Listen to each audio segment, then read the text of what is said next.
Mic check. Hello, hello. Welcome. This is going to be Just Human episode 359. And I'm feeling a bit bad in one way and also feeling good in another. I'm feeling bad because I feel behind on the podcast. But I also feel good because I'm not really behind on it. It's just that there's so much material for me.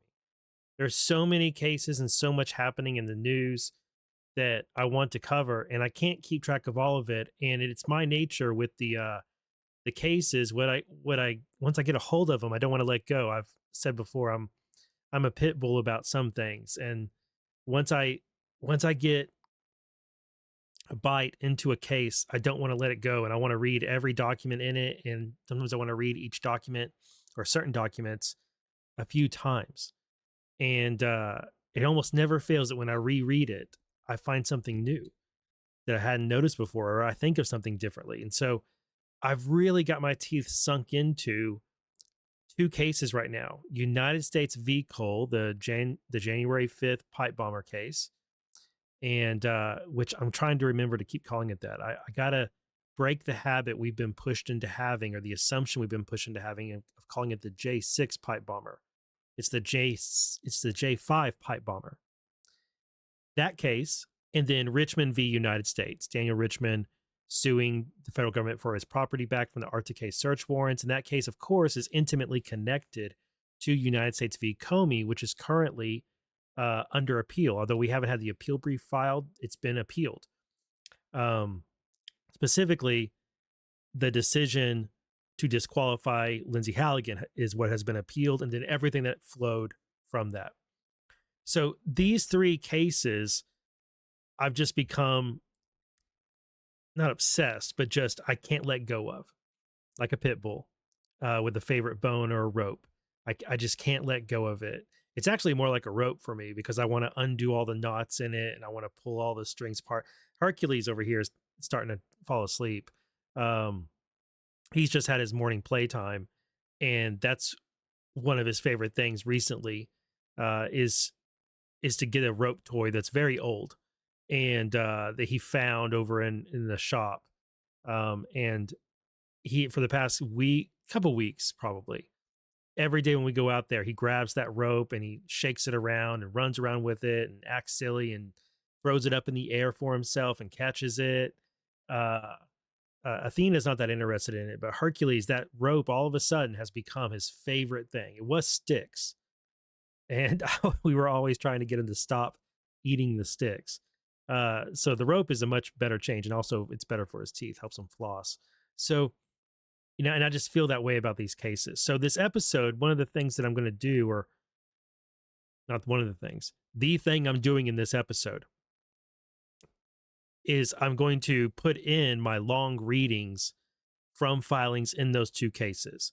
And these are readings that have happened. I've made several videos about these cases. So let me go ahead and show you over on YouTube and Rumble. I have playlists for these two cases, and those have been my main videos over the past 2 weeks. Is this Richmond and J6 pipe bomber, and Richmond and J6 pipe bomber. And so this episode of the Just Human podcast is going to be just about those two cases. I'm sorry it's not more than that, but I don't want to have a 6-hour long episode. And so what I'm going to do is I'm going to take my longest readings. I've been doing brief videos over there, like 15 to 30 minute videos that are brief. That's what I think of them as, is briefs, or brief short form videos about the case, which to me, short form is 30 minutes. And then I've been doing longer form videos that go into more details. And so what I want to do with this episode of the Just Human podcast is I'm going to put those long form videos back to back in here. The first section of this show is going to be about the January 5th pipe bomber and everything going on in that case. And then the second half, it's going to be all about Richmond v. United States and what's going on in that case. And so for those of you who also consume my content on Rumble and YouTube, one, thank you very much. I'm trying to get as many follows and likes and comments as I can on YouTube. on Rumble too, but especially on YouTube, since that's where I've just now gotten that back on in the past few months, and I'm trying to build an audience up over there. And it helps me out a lot when people like and comment on my videos over there. So thank you everybody who does that. Whether you agree or disagree, thank you. Whether I argue with you or not in the comments, I still appreciate you leaving your comments. I really do. So but for those of you who have already listened to some of these or watched these videos, there's timestamps in this recording. So you'll be able to, just like I did on my past, like, I don't know how many episodes of the podcast, if you go into the description, there's timestamps of what each segment is, what chapters there are, and you can just skip to the next chapter to see if it's something you haven't heard before. So personally, I'm liking doing this. This is just me sharing my thoughts with you guys, my podcast audience. For me, it's working well for me as far as like the back end, like the actual creation of these videos and stuff, and just doing the work and the research. It's working well for me to do a short form video and then a long form. And I'm finding, like, even though I mean, of course, I had Christmas break, but I'm finding that I'm getting out a lot more hours of content, and it's just working well. I'm liking doing this. I hope you guys are too. I hope you guys are enjoying the way I'm doing my content now. And I want to tell you that I'm liking it so much that it's opening up an opportunity for me to do a different form of content. And you'll know about that because you're going to get it in your email. So I'm not going to, I don't want to say what it is. I'm excited about it though. And so there's something new coming. Yeah, I'm just going to leave it at that. So the way I'm doing my work now, just my methodology to it, is opening up something for me where I think I can bring about a new form of work for you guys, a new form of content that I think you guys are going to appreciate, especially my Substack audience. It's aimed at you guys. So you'll get it in your email very soon. And yeah, so all right.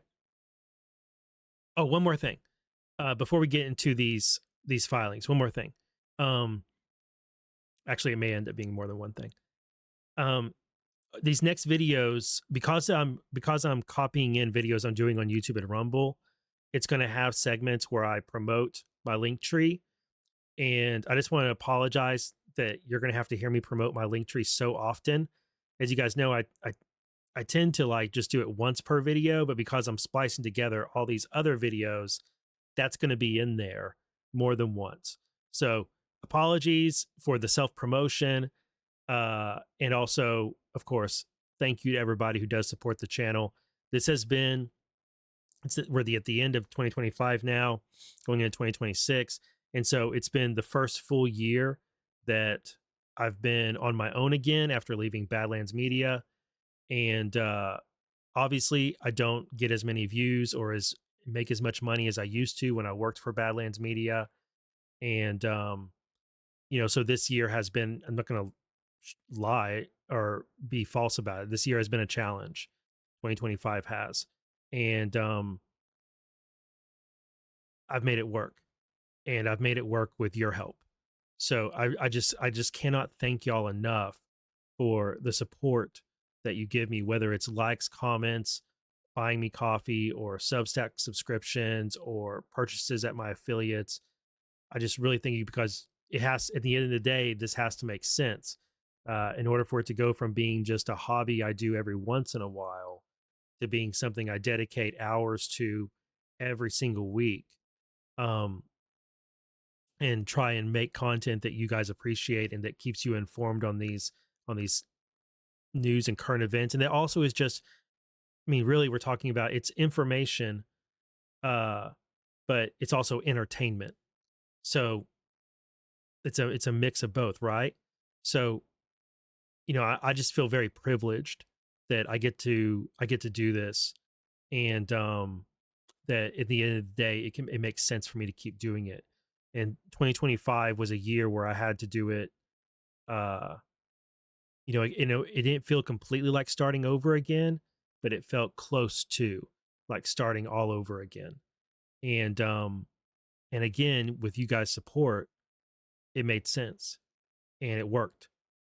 It worked for me and it worked for my family. And so uh I'm looking forward to 2026 and building on the success that I had in 2025, and hopefully finding more success in 2026. So just I just really wanted to say thank you to y'all.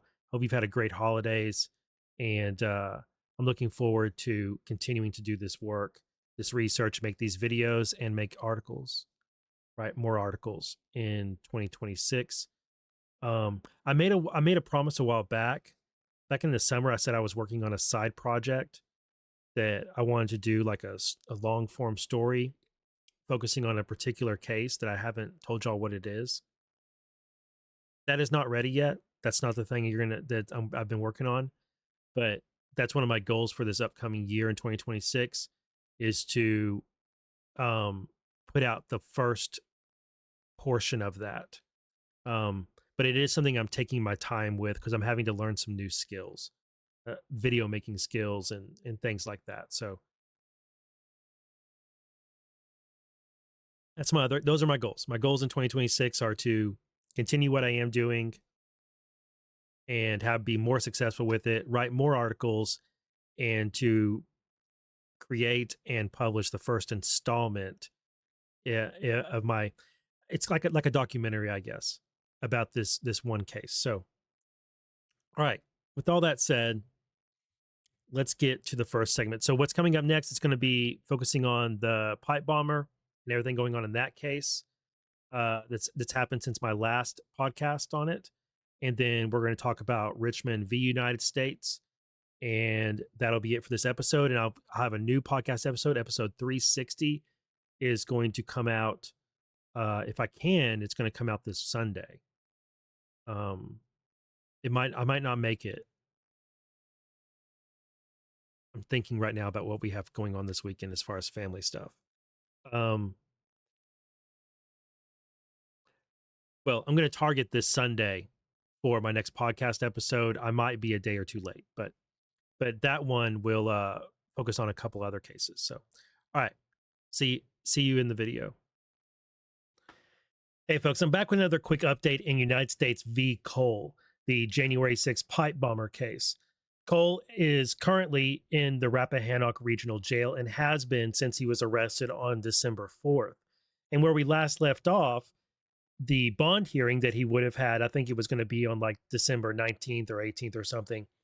The bond hearing that he was going to have, which potentially he could have gotten a bond. His family does run a bail bonds business that is in many states, and that is their specialty, getting people out of jail on bond.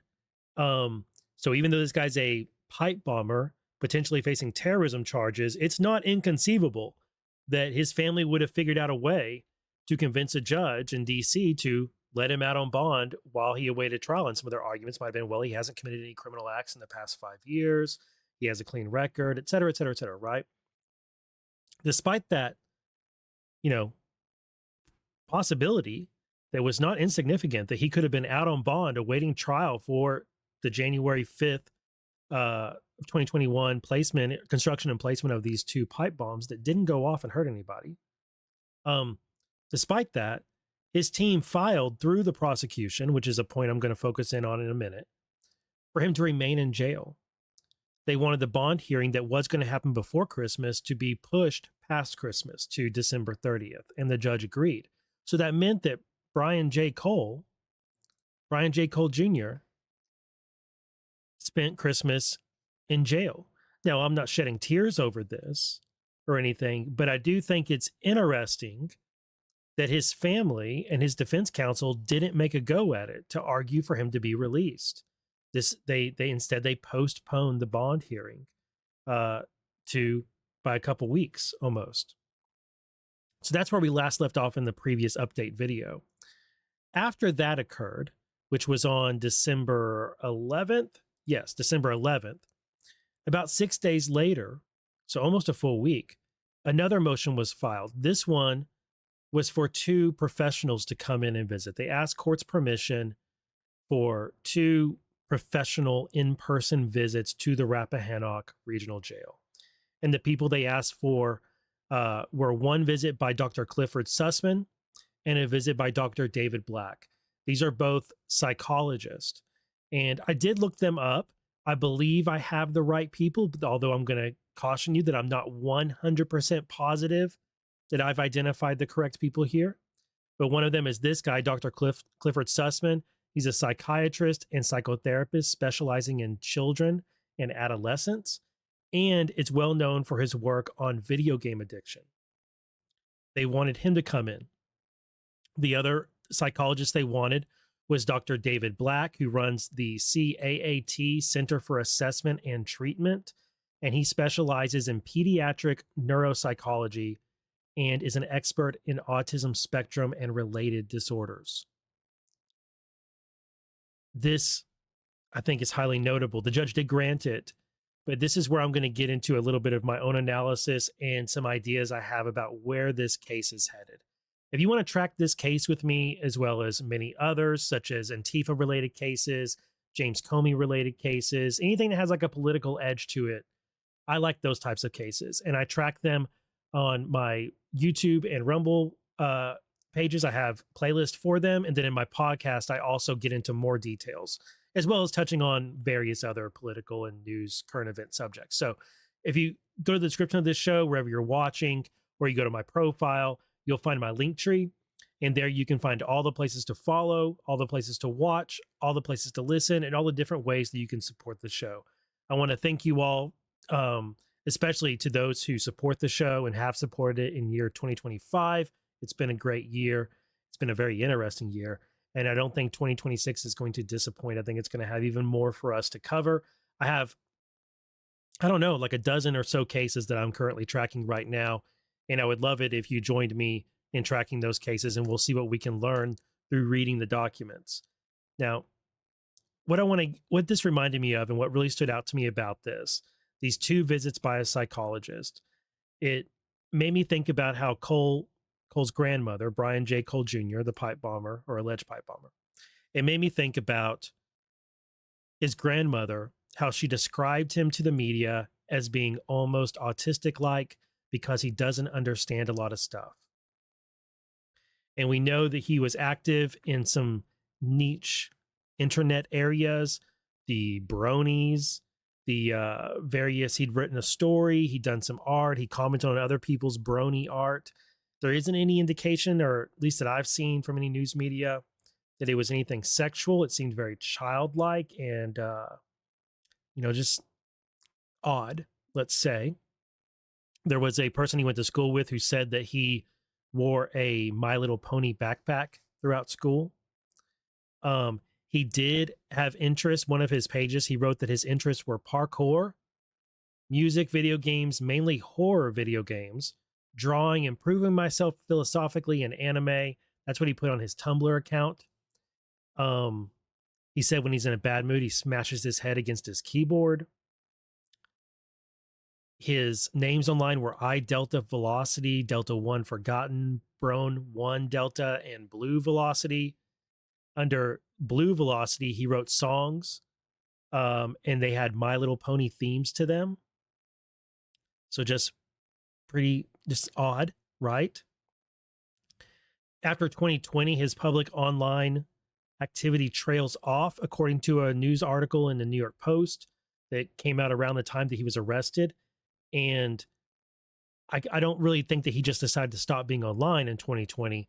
I think that maybe the trail went different directions and people haven't quite found all of it.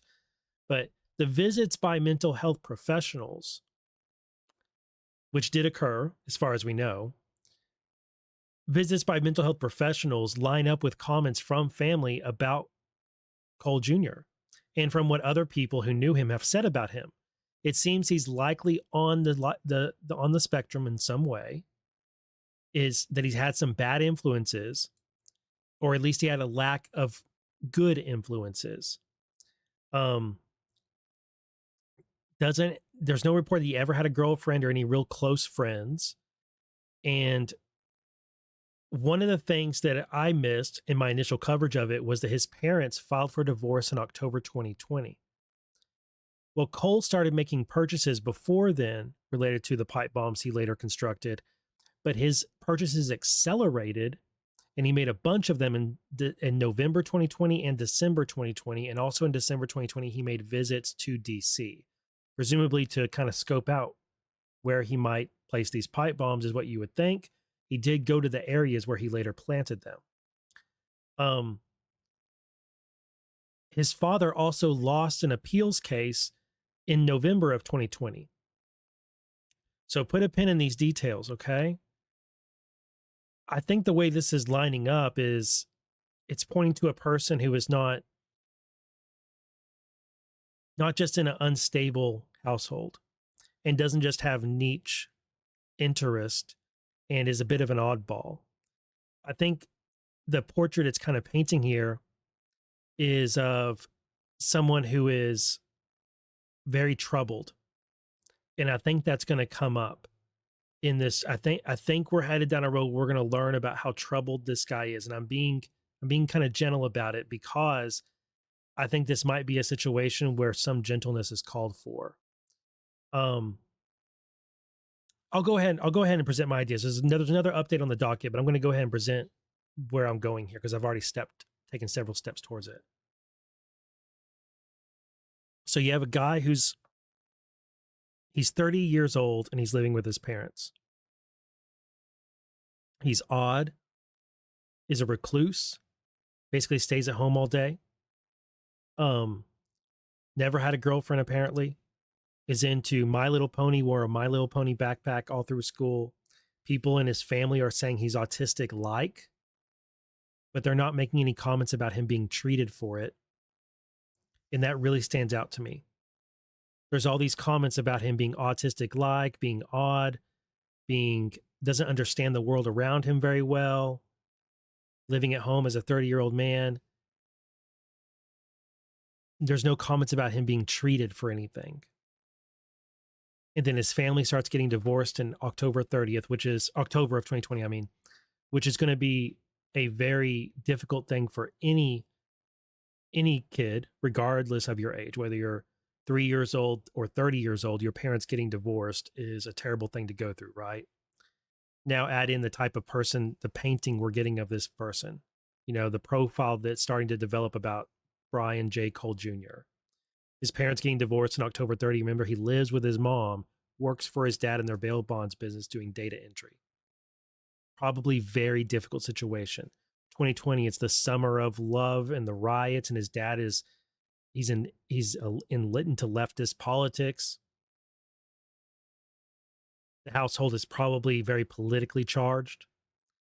And also his parents are not doing well. His dad loses a court case in November.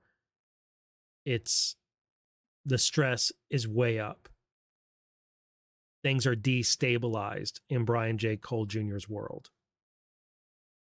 And then now, after he's been arrested, you have these mental health professionals that are being brought into the jail.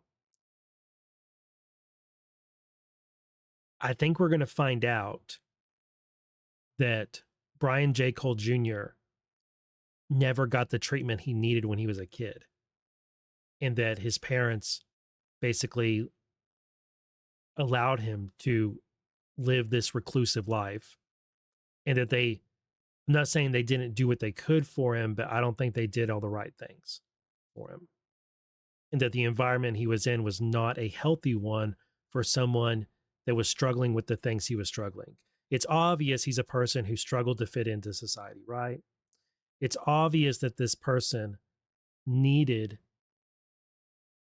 some sort of intervention, some sort of therapy, some sort of assistance to progress into adulthood. And I think it's fair to say that did not happen. Just forget that about the pipe bomb thing. If I told you that a person went all the way through school wearing a My Little Pony backpack, a man did, that he didn't have a lot of friends or any at all, really, that he was known for being very quiet and, uh, never really wanting to be noticed, and that he grew up to do data entry at his parents' business and lived with his parents as a 30-year-old man, and that his grandma said he was autistic like. You're like, wow, not sure that guy really developed into his best version that he could have been of himself and really adapted into adulthood, right? That's the profile we're getting. And so I'm wondering, when you line up summer 2020 and all the stuff happening there, which no doubt his dad's being leftist politics involved in their business, that was definitely a point of conversation in their household. Their parents getting divorced in October 2020, dad losing that court case in November. This guy acts out. He decides to act out, but he doesn't know what he's doing.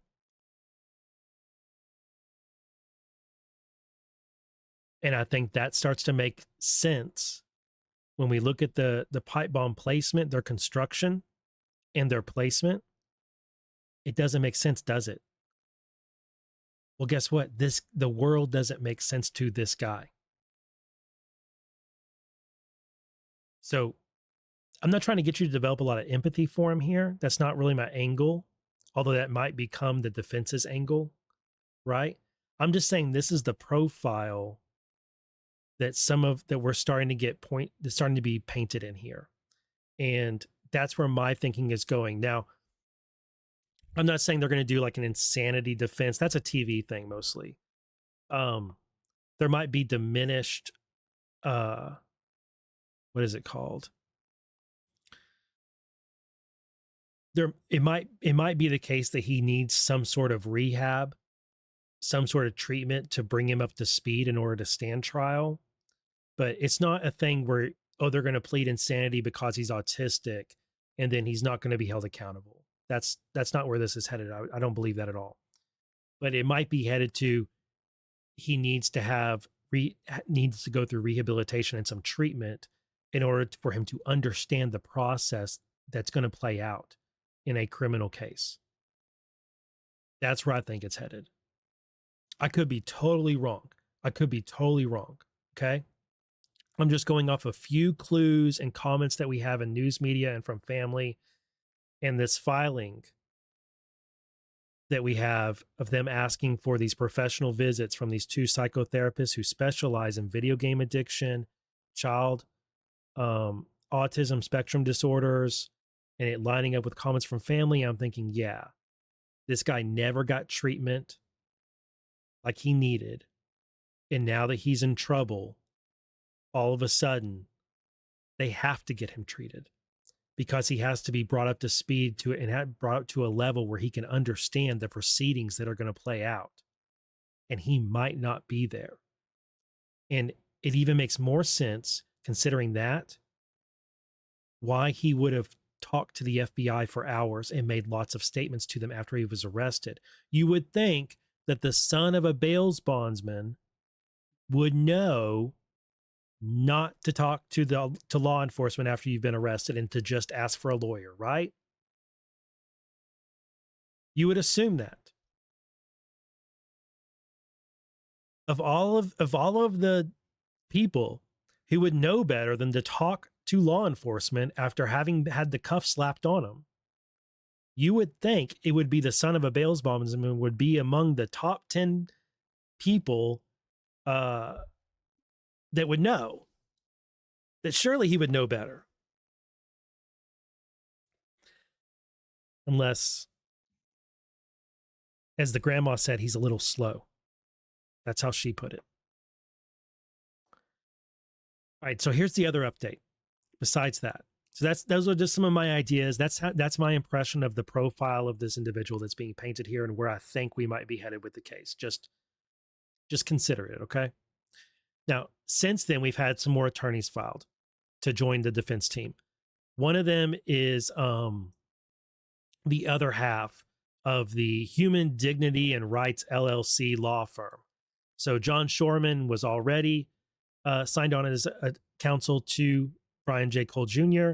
Now Mario Williams is signed on to counsel. These are the two lead guys at the HDR, Human Dignity and Rights LLC, which is a leftist law firm that likes to sue police departments and individual law officers. And yeah, I don't really have a lot of praise for them.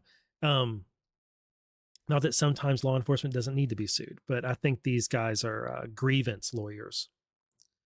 But the more interesting addition is Alex Little.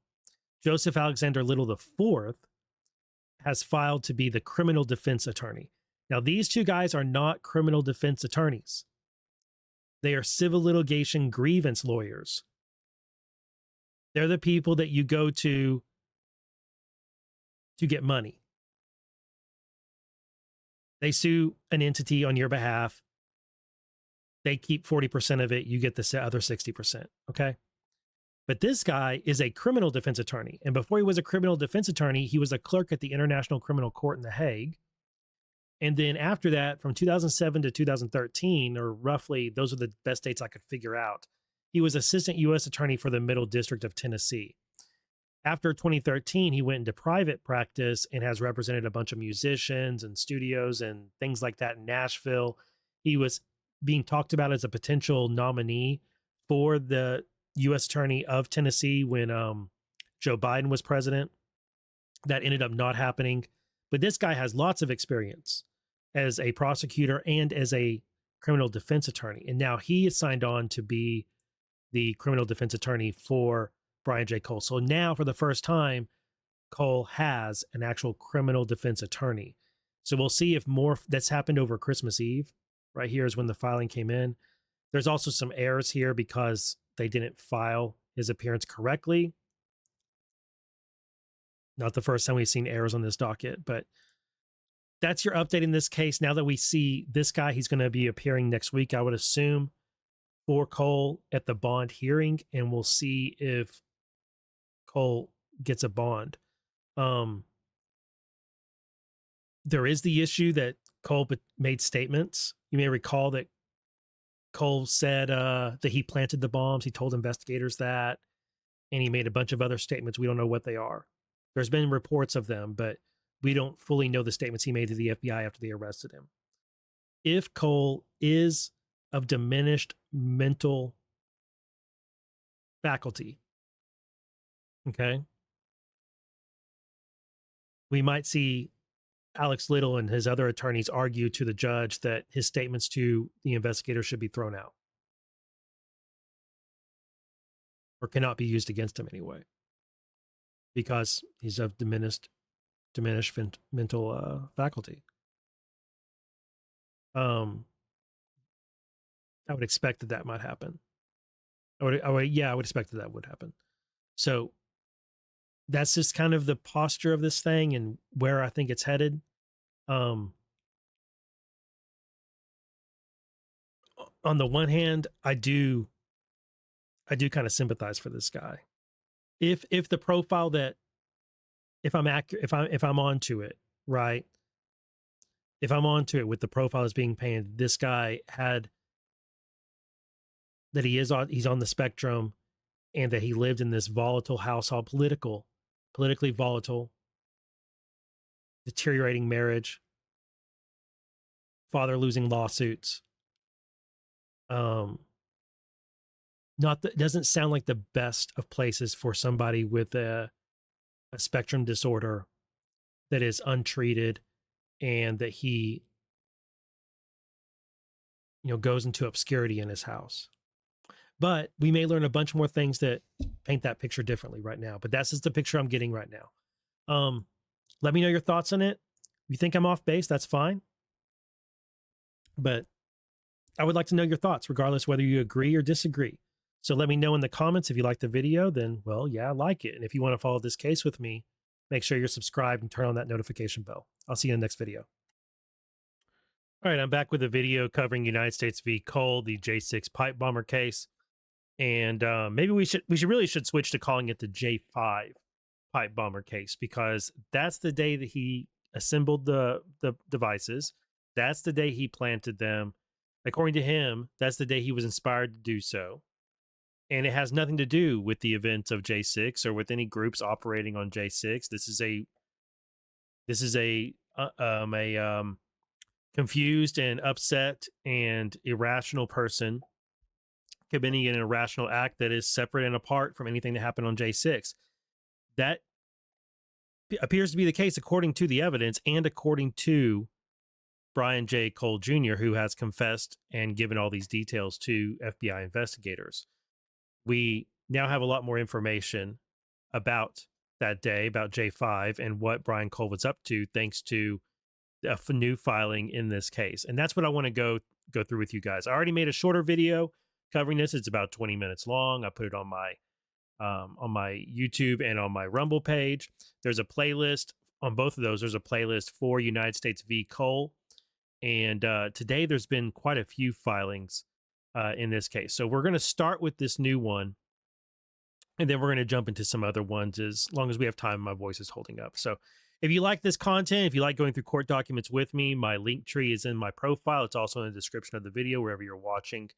And there you can find all the places to follow, all the places to watch, and all the places to listen to my work.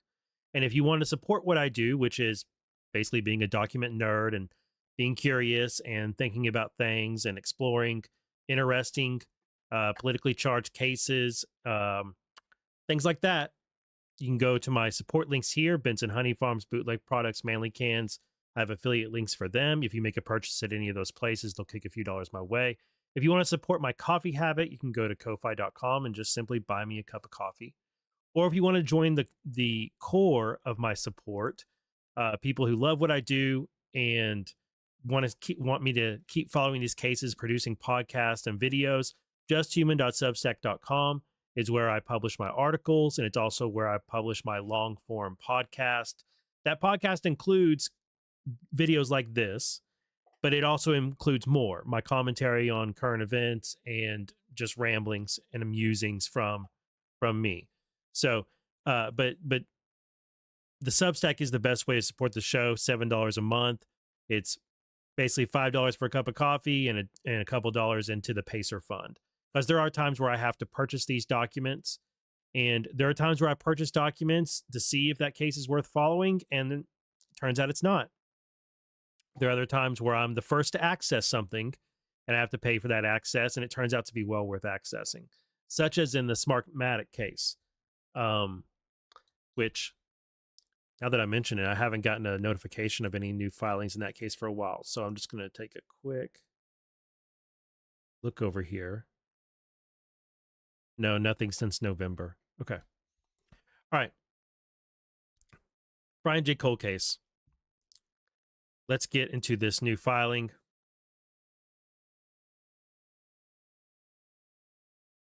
So what's going on here in this case is that Cole's detention hearing was moved to December 30th per request by his defense team because they wanted some professionals to come in, some medical professionals, and do a psych eval on Brian J. Cole.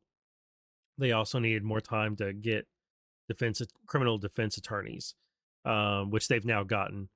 And so the hearing is coming up on December 30th. And this is DOJ's filing that is arguing to the judge, hey, you need to keep this guy detained until this entire case is adjudicated. You need to keep him locked up. And here are all the reasons why. So this filing is mostly, well, I shouldn't say mostly. A good amount of it is a restatement of information that we already had in the affidavit that we got back on December 4th and that I made a previous video on. I'll put it somewhere on screen here. But there is new information here, and there's also some new graphics. And so I want to go through this, and I want to spend some time on those things. And then I also want to spend some time on checking our premises. That's something that I've talked about in my podcast and just over the course of doing this type of content, is that we have to, critical thinking means being willing, or maybe I should say, a necessary component to engaging in critical thought is to be willing to challenge your own premises, to reset your premises, to reset your biases, to toss out your assumptions, and to rebuild what it is that you think. So if you think of, or if you consider your theory of this case, your theory that we've all developed over the past 5 years over what these pipe bombs were, who planted them, why, how they tie into J6, all of those things, we all have our own theories that are informed by information we gathered peripherally, that we just came upon, or information that we sought out researching ourselves, trying to figure out what was going on and who might have done it. And probably all of us have entertained a half dozen or so theories, or possible explanations for the pipe bomb, including who made them, why they didn't go off, who found them, and what was that? How, was that person involved at all? Who were they aimed at? Why were they planted at night? Why the kitchen timer? All of these things, and we've all tried to come up with a theory that explains those things, that answers those questions. But I said, and this isn't a like, look how smart I am thing. I think a lot of us, this was very obvious to us back when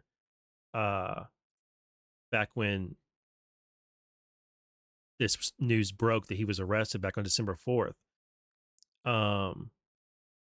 Not this, where is it? There we go.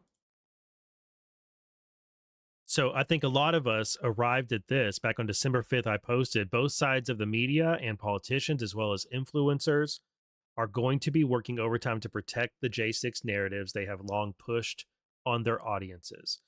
This case threatens to undo the assumptions and lies those narratives are built on. And I think that was pretty obvious.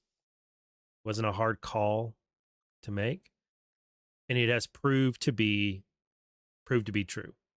This case does not match up to the narratives that either side has been putting out about January 6th. And that's because the pipe bombs have nothing to do with January 6th.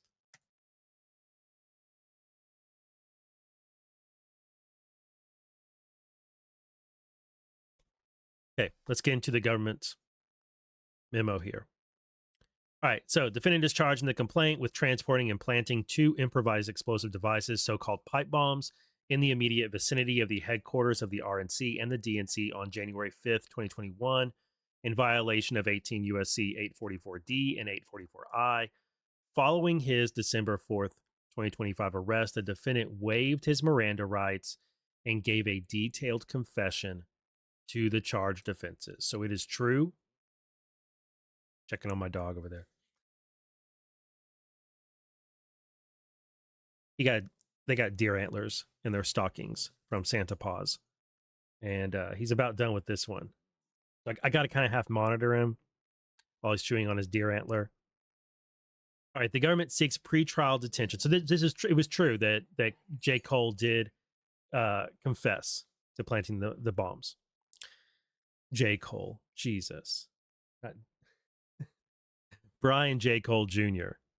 J. Cole is some sort of a musician, I think.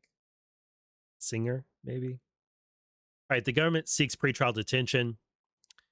Upon a finding of probable cause, the defendant violated these things. The federal bail statute creates blah, blah, blah, blah, blah. The court should detain the defendant pending trial because the defendant cannot rebut this presumption that he's going to reoffend. His offenses are serious and profound and extreme, and the overwhelming evidence of his guilt, the years he has spent deceiving those around him to avoid accountability, and the intolerable risk that he will again resort to violence to express his frustration with the world around him. For those reasons, he should be held pending trial. Background: he was arrested on December 4th. The defendant made his initial appearance on December 5th, and it was on December 5th because he waived his right to go before a judge on December 4th. The detention hearing is scheduled for December 30th, so that's tomorrow. The charges against the defendant arise from his manufacturing, transporting, and planting of 2 pipe bombs in downtown Washington, D.C. on January 5th, 2021. The defendant planted the first bomb at approximately 7:54 p.m. in the immediate vicinity of the DNC headquarters located at 430 South Capitol Street. He planted the second bomb at approximately 8:16 p.m. in the immediate vicinity of the RNC headquarters at 310 First Street Southeast. The locations are approximately 2.2 miles apart. Earlier that evening, at approximately 7:10 p.m., the defendant, driving his 2017 Nissan Sentra, took the South Capitol Street exit from Interstate 395 South, passing by a license plate reader that recorded his vehicle and tag information. Approximately 24 minutes later, at about 7:34 p.m., surveillance video first captured the defendant walking approximately 1/2 mile from the South Capitol Street exit near the intersection of First Street and North Carolina Avenue Southeast. As captured on video and shown below, the defendant was holding a backpack in his hand by the top strap and wearing dark pants, a gray hooded sweatshirt, dark gloves, Nike Air Max Speed Turf shoes, and a face mask and hood that obscured his face. The footage also showed the defendant, who investigators from the FBI, based on a height analysis of the video, estimated to be standing 5 feet 7 inches tall with an error rate of 1.1 plus or minus. They did not use gait analysis. Putting on a pair of eyeglasses and scanning the area as depicted below. The defendant is approximately 5 feet 6 inches tall and wears corrective glasses. At approximately 7:27 p.m., about 5 minutes after the defendant was first captured on surveillance video, his cell phone interacted with 2 cell towers consistent with him being in the area of the intersection of D Street and South Capitol Street Southeast. Surveillance video showed that at approximately 7:32 p.m., the defendant walked westbound on D Street Southeast and turned southbound on South Capitol Street Southeast. About 5 minutes later, at approximately 7:36 p.m., the defendant's cell phone interacted with a cell tower consistent with him being in the area of Ivy Street Southeast, a 1-block road bounded by Canal Street Southeast and New Jersey Avenue Southeast. Surveillance video showed that at approximately 7:36 p.m., the defendant walked east on Ivy Street Southeast. They have this guy walking everywhere. Very easy for them to track him. Do you need to be in this video? About 15 minutes later, at approximately 7:36 p.m., the defendant's cell phone interacted with a cell tower consistent with him being in the area of the intersection of New Jersey Avenue and E Street Southeast. Surveillance video showed that at approximately 7:38 p.m., the defendant walked southbound on Jersey Avenue Southeast, then turned eastbound on E Street. This intersection is approximately 0.1 miles from the immediate vicinity of the DNC headquarters, where the defendant placed the first pipe bomb shown below at approximately 7:54 p.m. And here is Hercules. Yes. I'm making a video. Okay? Off. So, go get your bone. I'm not talking. Go get your bone. Get your bone. So, I want to point something out about this pipe bomb. It appears to me this pipe bomb is at 0. That the timer is at 0. I could be wrong, but that's what it appears to me.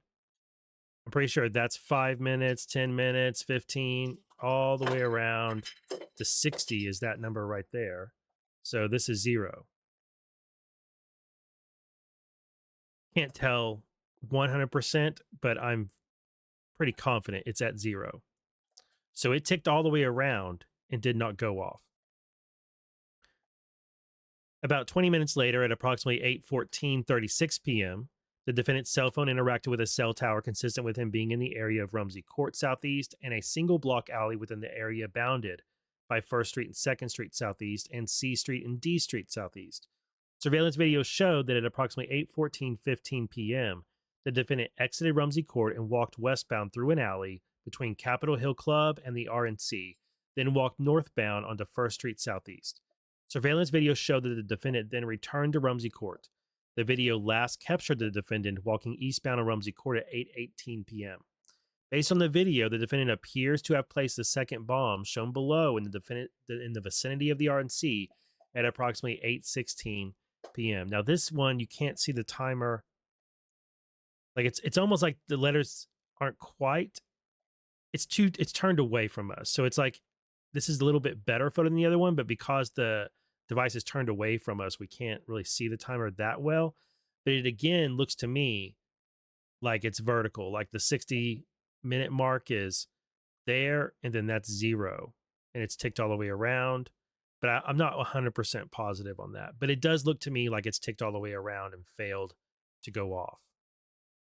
And it's right there next to a trash can, I believe that's a rat trap, and then this fence. All right, finally, at approximately 8:23:59 p.m. and 8:24 p.m., the defendant's cell phone interacted with his cell tower, consistent with him being in the area of Rumsey Court, where he was last captured on video about 6 minutes earlier. The graphic below illustrates the defendant's interactions with nearby cell towers in relation to the RNC and DNC headquarters, where he placed the bombs. And this is one of the new things we have here. This new cell tower map. And yeah, there was cell tower data that was corrupted. That story went around that, there was cell tower data was corrupted and it frustrated investigators and hindered their investigation. And people made up all sorts of theories about why that was corrupted and said it was a cover up by FirstNet or by AT&T or something. But it just doesn't hold water.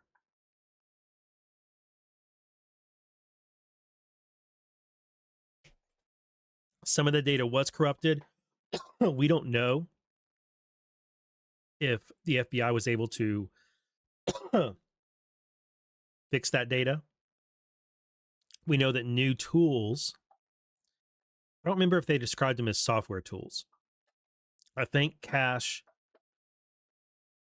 described, or maybe it was Bongino, described new tools and methods or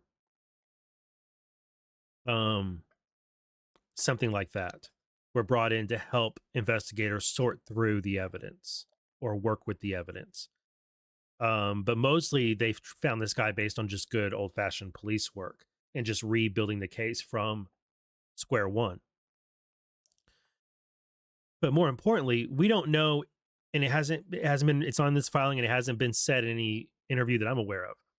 We don't know that the data from the cell towers that was problematic was data that had anything to do with Brian J. Cole. We don't know that those things are related. It can be true that there was data from cellular providers for this time frame of when the devices were planted that was not usable, that it was corrupted in some way. That can be true.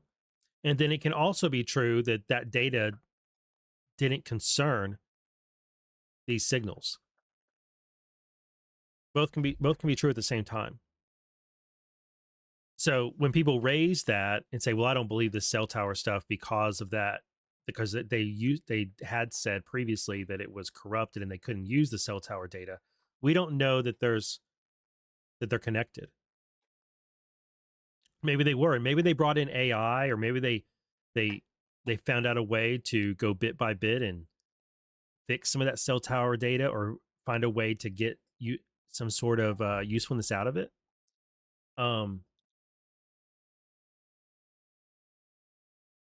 I'm thinking that is they have nothing to do with one another. I'm thinking they always had Brian J. Cole cell tower data, and that I think he was always a suspect, but they didn't have enough to go get him. I'm thinking they had his cell phone, his cell phone. His car's license plate on the reader. I think they knew his car was in the area, and I think they knew his cell phone was in the area. But that was all they had. And they didn't have enough to connect him, and when they glanced at him, he didn't initially appear like someone, and they couldn't find anything online about him that led them to believe he would be their guy who did this. Now, that's just me. That's just what I'm thinking. I'm thinking they had this data for years. I'm thinking they had his cell phone. Or I don't know why I keep saying cell phone. I think they had his cell phone data for years, and I think they had his license plate from the reader for years. I think that they had all that within the first few months, but they didn't have anything else on him. They didn't have enough other things to be able to make an arrest. And I don't think they wanted to bring him in for an interview for whatever reason. Anyway, the pipe bombs that the defendant planted near the RNC and DNC did not detonate as intended and were not discovered until approximately 1 p.m. on January 6, 2021. The Hazardous Devices section of the United States Capitol Police responded and performed a render safe procedure on both devices. Subsequently, the FBI assessed that the two devices were both IEDs, which contained a main explosive charge, a fusing system, and a container. The FBI also assessed that the IEDs used a hard metal container, metal pipe nipples, and end caps, which showed the weapon characteristics were present. This is key. Showed that weapon characteristics were present. The FBI recovered the components of the disrupted devices.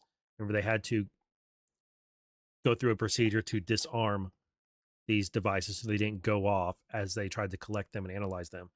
These components were processed as evidence and submitted to the FBI laboratory for analysis.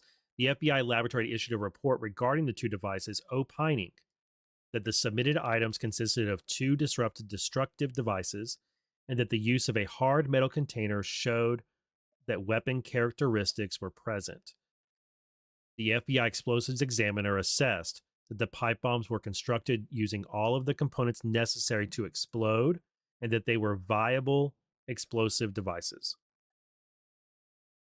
This is the key word that the FBI has been using based on their lab analysis. And I think it's kind of important to zero in on this because early on, there was a lot of false information floating around that these weren't even real.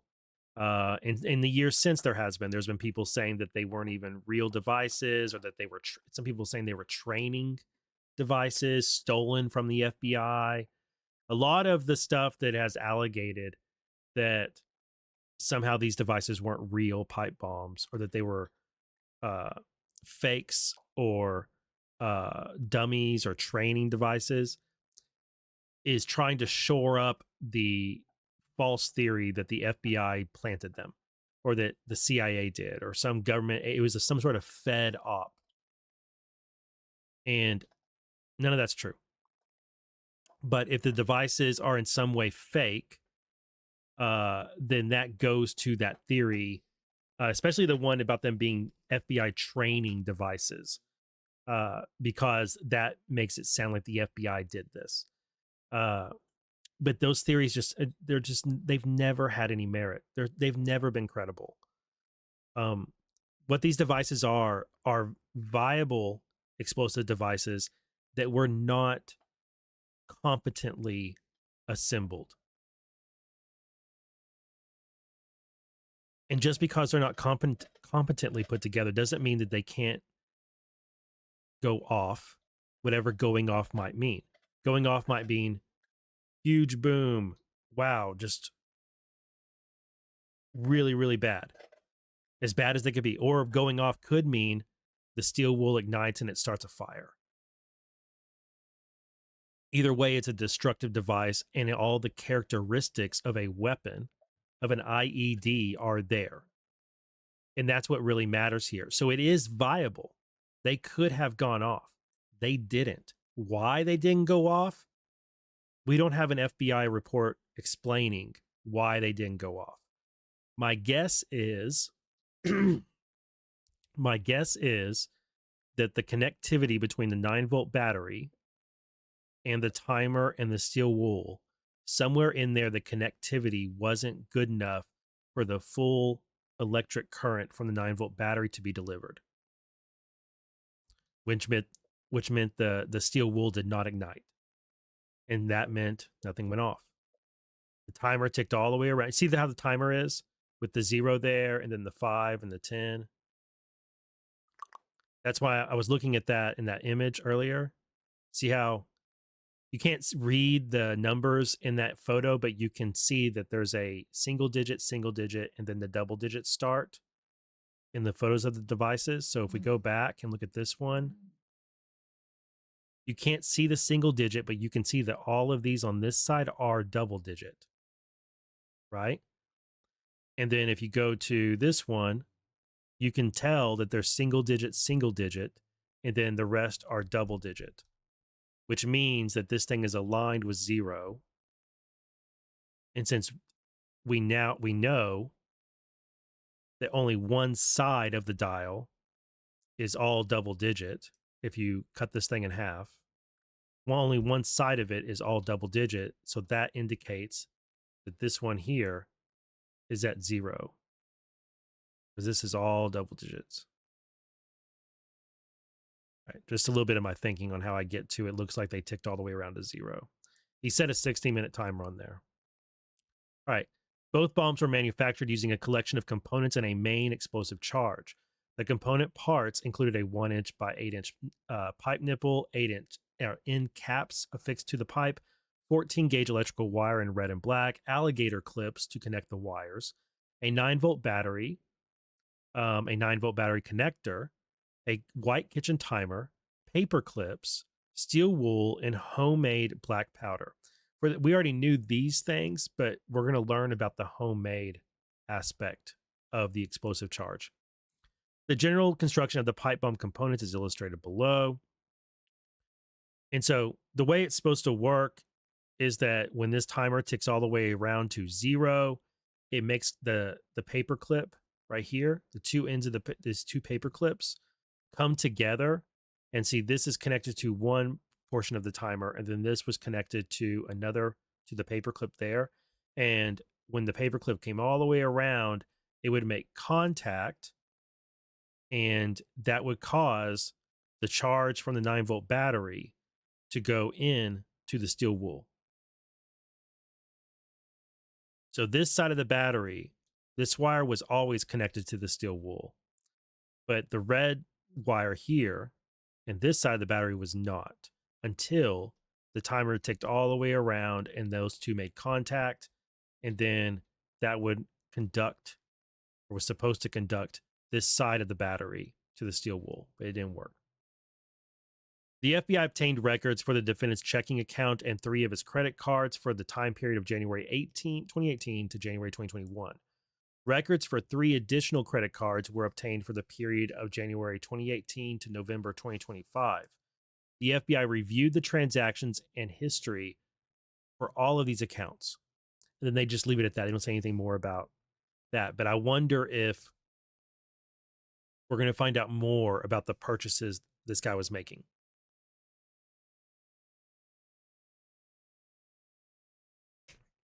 Between 2018 and 2020, the defendant purchased numerous components that he used to manufacture the pipe bombs placed at the RNC and DNC. The defendant purchased these components primarily from physical retail locations in Northern Virginia, as listed in the table below. Here we get a very useful spreadsheet that takes you through what the component is, what it looks like, how many he bought, what dates he bought them, and then where he bought them. And as you can see, the dates go all the way back into 2019. I haven't looked at all these dates in 2019, but I'm wondering if something was going on. I'm wondering if there's any correlation between world events or family events, things going on in his family, that led him to make these purchases in 2019. In 2020, there's a bunch of purchases that line up with the summer riots. So these right here, the timer and this pipe, line up with the very first days of the 2020 summer riots, early June.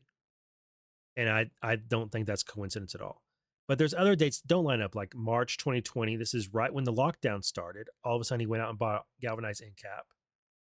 But he also he also bought black iron end caps in October 2019, Summer of Love, in June and July of that of the Summer of Love, and in November of 2020, right after the election. Then he made multiple purchases for red wire and black wire throughout the years.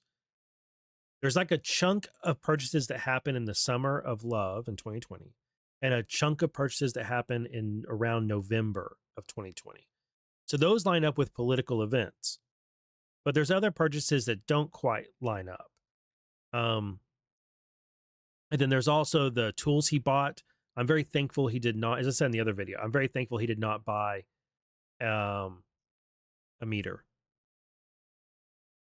and he didn't check the voltage on his little setup there, because if he had, he would have realized it wouldn't work. After planting the pipe bombs on January 5th, 2021, the defendant continued to purchase bomb making components as illustrated below. So all of these purchases are after January 5th, 2021. And it looks like he's purchasing everything he needs to make them again. And these were all purchased pretty tightly together in early 2021. But then there were more purchases in the summer of 2022. For the end caps anyway. So it's very curious. And there's these are the types of things, these components.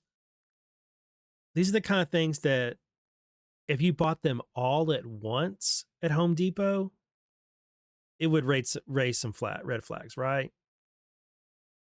But separately across years, it doesn't raise red flags. However, none of these things themselves are exclusive to making a bomb. Like, there's all sorts of reasons to purchase these things. Everything on this list I've purchased at some point in my life, except for I've purchased a kitchen timer before. I've definitely purchased every one of these things. I don't know if I've ever purchased sulfur. I don't think I have. But all of these things I've purchased before for various purposes, whether it's a home appliance repair or doing some plumbing work, or when I was running a bar and restaurant, having to go out and buy a kitchen timer, fixing some of my kids' electronics. I've bought all these tools before. Like, I bought alligator clips of different sizes. Like, none of these things scream, or none of these things are exclusive to making an IED. So there can be other reasons why he was buying these materials. It could be his dad sent him to buy them. It could be he had other projects around the house. Maybe his parents had him do repair on the house. Maybe he had various hobbies that involved him buying stuff like this. So just because he made these purchases doesn't mean he was going to use them to make an IED. But we know that at least at one point, he threw all these things together and made 2 IEDs. We don't know yet if he ever made any more. All right. Defendant's arrest and confession.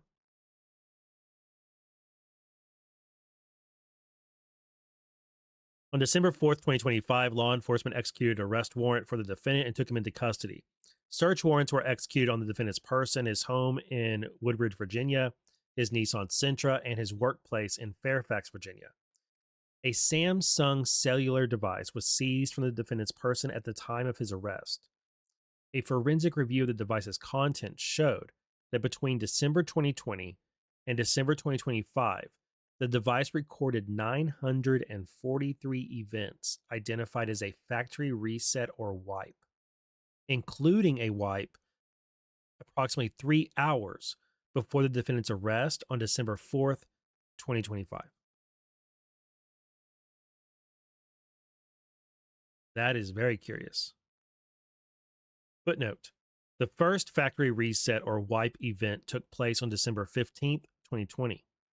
The next such event did not occur until July 15th, 2022. From that date, the factory reset or wipe events occurred at least once a week.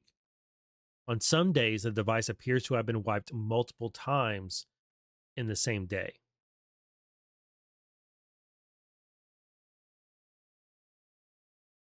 So December 15th, 2020, he performs a factory reset on his device. But then he doesn't do it again until July 15th, 2022. I really wonder if something went on July 15th, 2022 that made him decide I need to start doing this every week. or I need to do this every time I visit a website or I go somewhere that I don't want there to be a digital record of on my phone anyway. When he was interviewed by law enforcement after his arrest, they didn't have this information about his phone at that time.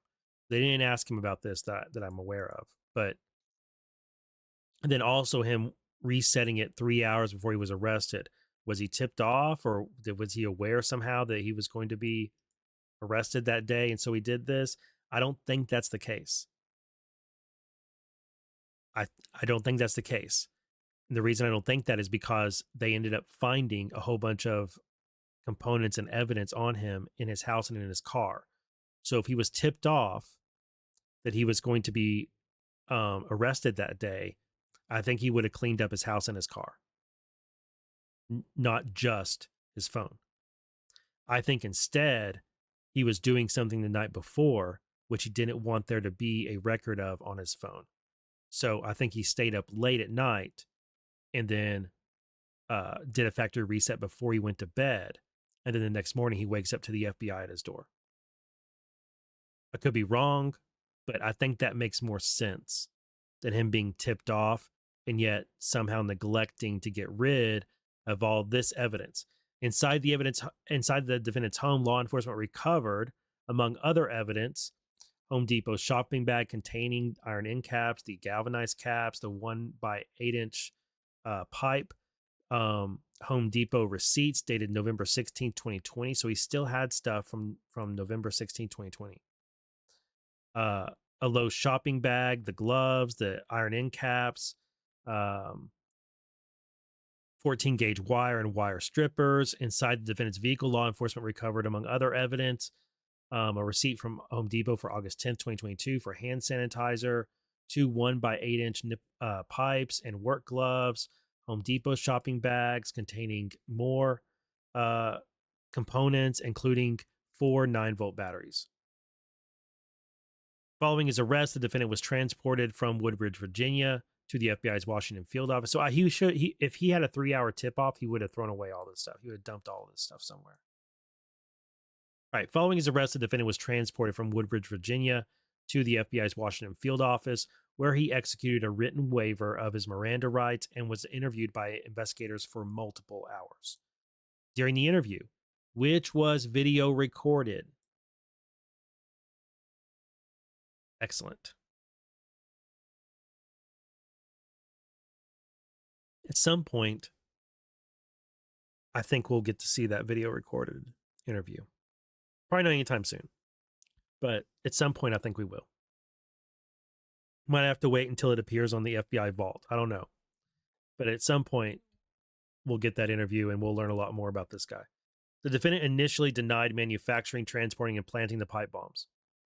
When asked about his whereabouts on January 5th, 2021, the defendant stated that he drove his Nissan Sentra to D.C. by himself that evening to attend a protest concerning the outcome of the 2020 election. Put a pin in that.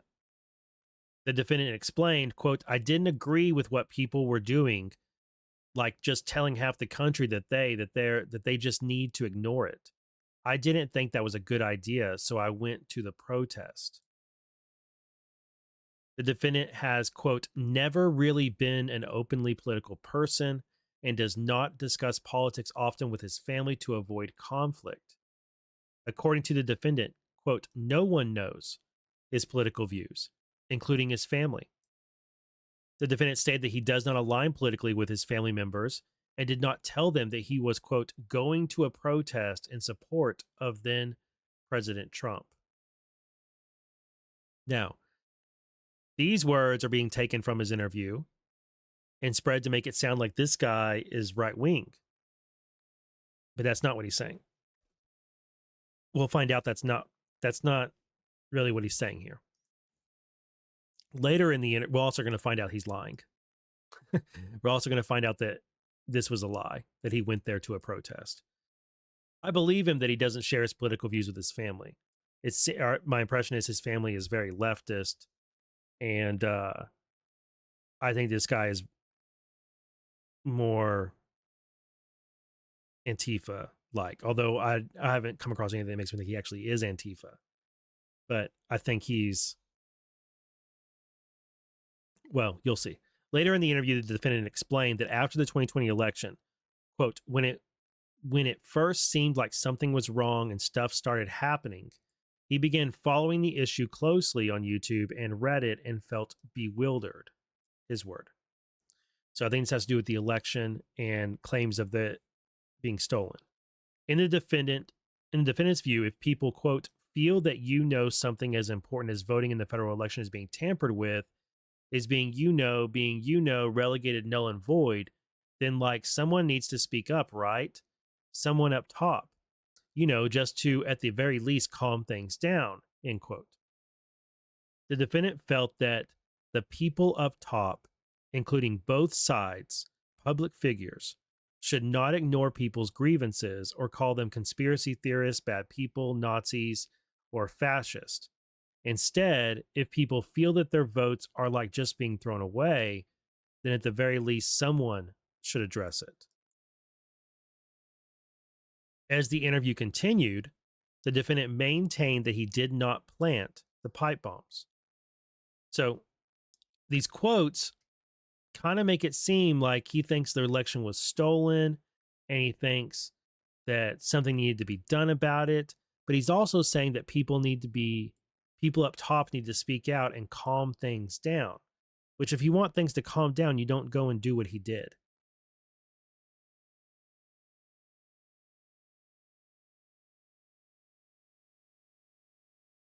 As the interview continued, the defendant maintained that he did not plant the pipe bombs.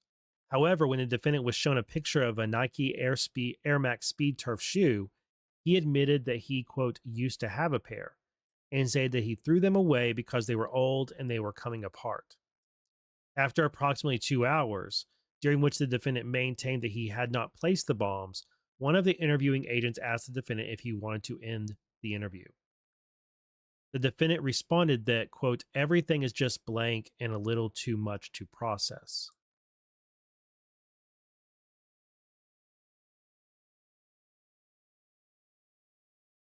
So initially, they bring him in. He says he had nothing to do with it. Says he didn't plant the pipe bombs. He went to DC for a protest on January 5th. That's why his car got caught on the license plate reader. But yeah, I'm not your guy. And he makes all these comments about the election and people having problems, and it's not right for them to be called conspiracy theorists or bad people, and somebody up top needs to speak out and calm things down, and all these things, right? So 2 hours in, FBI is taking him through, has been asking him questions. They've showed him the shoe, and he's kind of worn down. He says everything is just blank and a little too much to process. The interviewing agents then suggested that the defendant looked at a video from the night of January 5th, 2021. So they gave him an out. And when he didn't take it, they said, okay, you want to look at a video? When the defendant was shown a still image of himself on surveillance video close in time to the planting of the bombs, he stated that he did not recognize the person and had not previously seen the video. Obviously a lie. Right? Obviously a lie. He did recognize himself, and I'm sure he has seen the surveillance video, unless this is a video that we've never seen, right? It could be this still image is not the one that we like this one up here. It could be that it's not this that they showed him. It could be they showed him something better that they haven't released to the public. But I don't believe him that he's never seen the surveillance video. It could be surveillance video that, hasn't been publicly released. But I think that this guy, one, he definitely recognized himself. Two, I think he's probably been checking on the state of this investigation pretty regularly. And I do wonder if one of the things that led to him wiping his phone regularly was like every day or every at least once a week was that he was going to check FBI websites and other things looking for what the latest news was on the pipe bomber investigation. I think this guy was looking over his shoulder a lot. And you'll find out why I think that. All right, the interviewing agents reminded the defendant that lying to them was an additional criminal offense and asked the defendant again whether he was the individual on the surveillance video. This time, the defendant paused for approximately 15 seconds, placed his head face down on the table, and answered yes. Yes, that was him in the surveillance video. After the defendant's admission, the interviewing agents explained to him that they could either continue to discuss his actions on January 5th, 2021, or they could stop the interview and transport the defendant to court for his initial appearance. The agents explained that an initial appearance, or what an initial appearance is, and that if the defendant continued with the interview, he would appear in court the following day. I found this comment interesting because this guy works in a bail bonds office. How does he not know what an initial appearance is? And how is it that he's sitting with the FBI for hours talking with them when his family's business, you would think he would be very informed of once the cuffs go on, you shut up. But that doesn't seem to be the case with Brian J. Cole Jr. And so either he's of diminished faculty in some way. I'm being polite because I really don't know. Just his grandma said he was slow, right? His grandma said he was autistic like and that he was slow. And he's a 30-year-old man living with his parents. And the picture that's been painted for us by people who knew him in school and by family members is of someone who's not, well, you know what I'm saying. We're getting the impression that this guy has some difficulties, some disability, you might possibly. And so maybe that's the reason, but I just don't think it really is.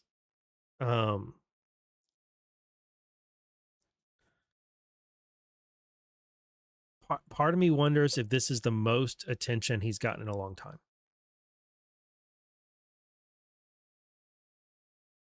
Like these agents being interested in him and questioning him, that's a very, very unusual experience for him. And he had a hard time saying no to people actually being interested in what he had to say. Just a thought. I'm not firm on that, but just something to consider, guys. All right. So the agents explained to him what initial appearance is, and that if the defendant continued with the interview, he would appear in court the following day. The defendant asked for time to process things, and the agent stepped out of the interview room for approximately 20 minutes.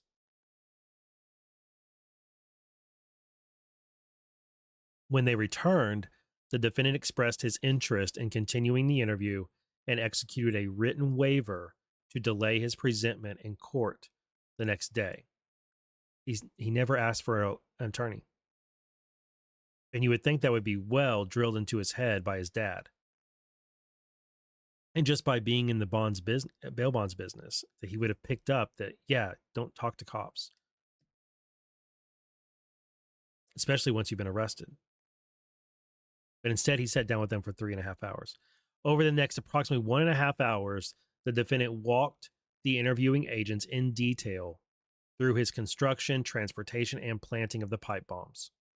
The defendant explained that he made the black powder in the devices using charcoal, Lily Miller sulfur dust, and potassium nitrate that he purchased from Lowe's.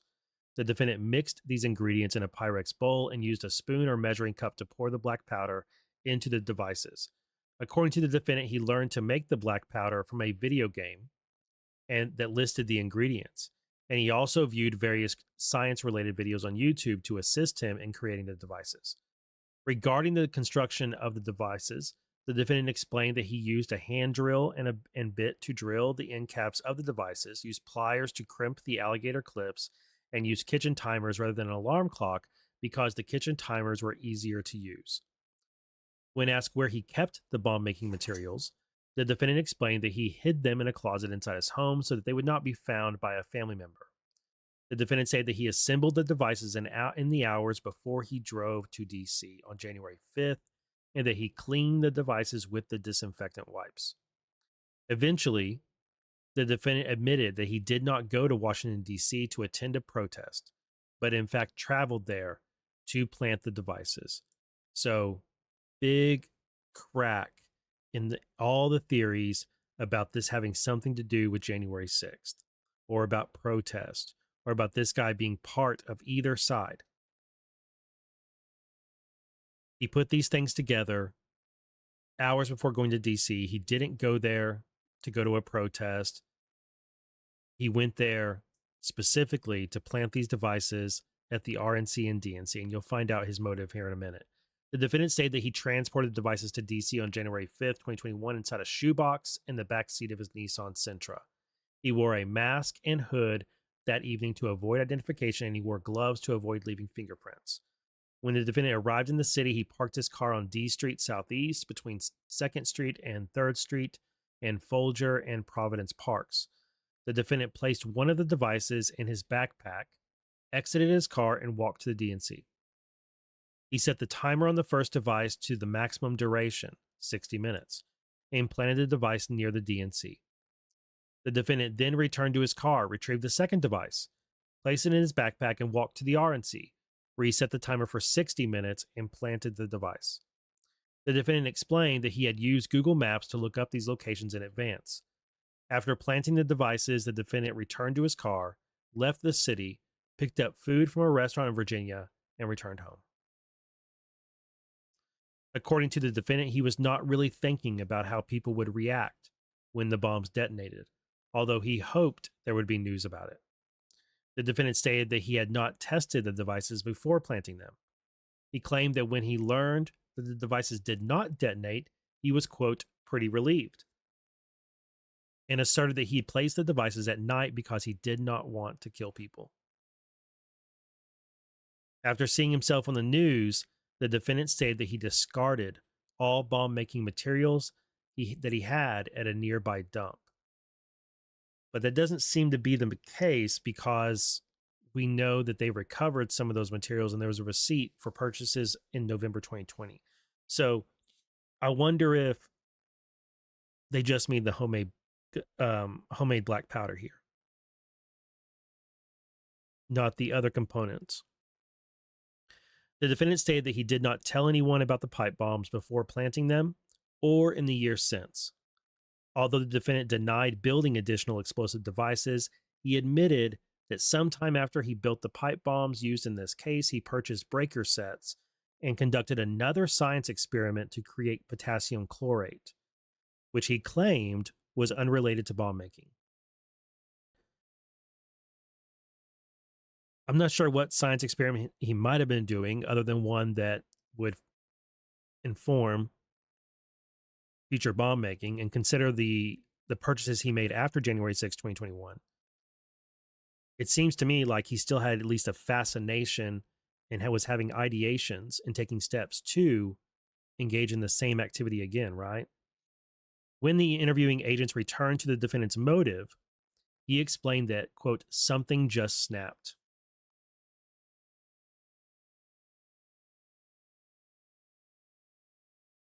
Something snapped. Something just snapped after watching everything, just everything getting worse, he said. The defendant wanted to do something, quote, to the parties because they were in charge. When asked why he placed the devices at the RNC and DNC, the defendant responded, I really don't like either party at this point. The defendant also explained that the idea to use pipe bombs came from his interest in history, specifically the Troubles in Ireland. the defendant denied that his actions were directed toward Congress or related to the proceedings scheduled to take place on January 6th.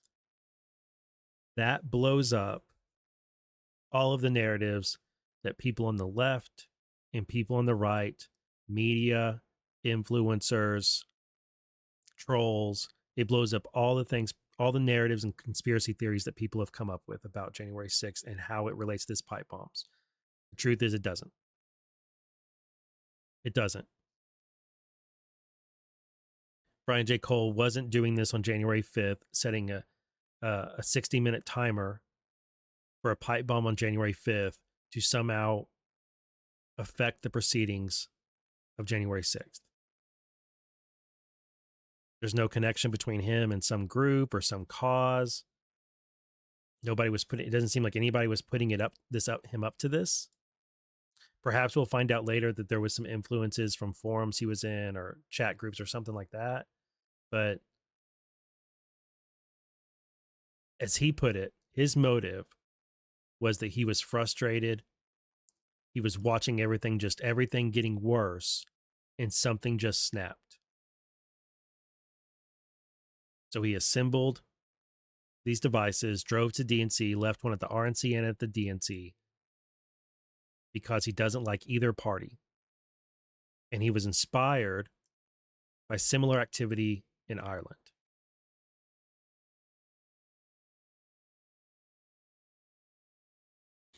So, as you guys can probably imagine, as some of you may be doing, a lot of people are going to reject this and say, this can't be true. This can't be true.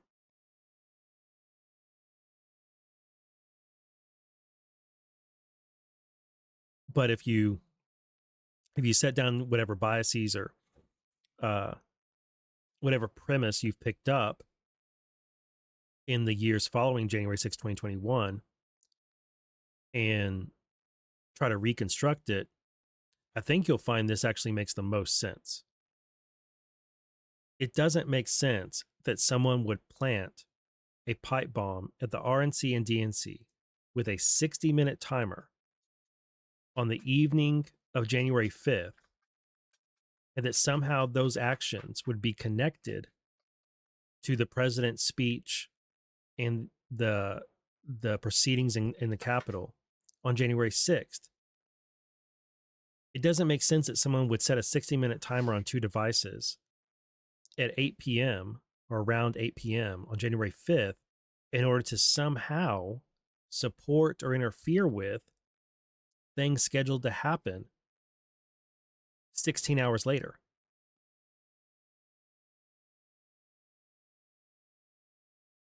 But it's a premise that it's kind of been just assumed by all coverage. All coverage on both sides has assumed all along that these pipe bombs were somehow connected to what happened on January 6th, when they're not. According to the guy who made them and planted them, they are not. According to the evidence that we have so far, they are not. And it makes the most sense that they're not connected in either way. Because how would they be? In what way would they be? What purpose would they serve? And it's interesting to think about what would have happened if they would have gone off. If these, let me scroll back up here to this. So if somehow that 9-volt would have ignited the steel wool, and this thing would have gone off next to this dumpster, or next to this bench and this bush at 8 p.m. on January 5th. I guess they would have gone off probably at 8:30 p.m. and then again at 9 p.m. if the timer had worked out. So let's say they go off and they set this bush on fire and they destroy this bench. And right here, this one destroys this dumpster, maybe sets this fence on fire. Well, that fence looks kind of green. How does that change what happens on January 6th? Well, it would have meant a lot more security. would have been there. It might have meant that Trump would have brought in more National Guard, or there would have been more police out. It might have meant that the rally would have been canceled, but the January 6th proceeding would have gone ahead.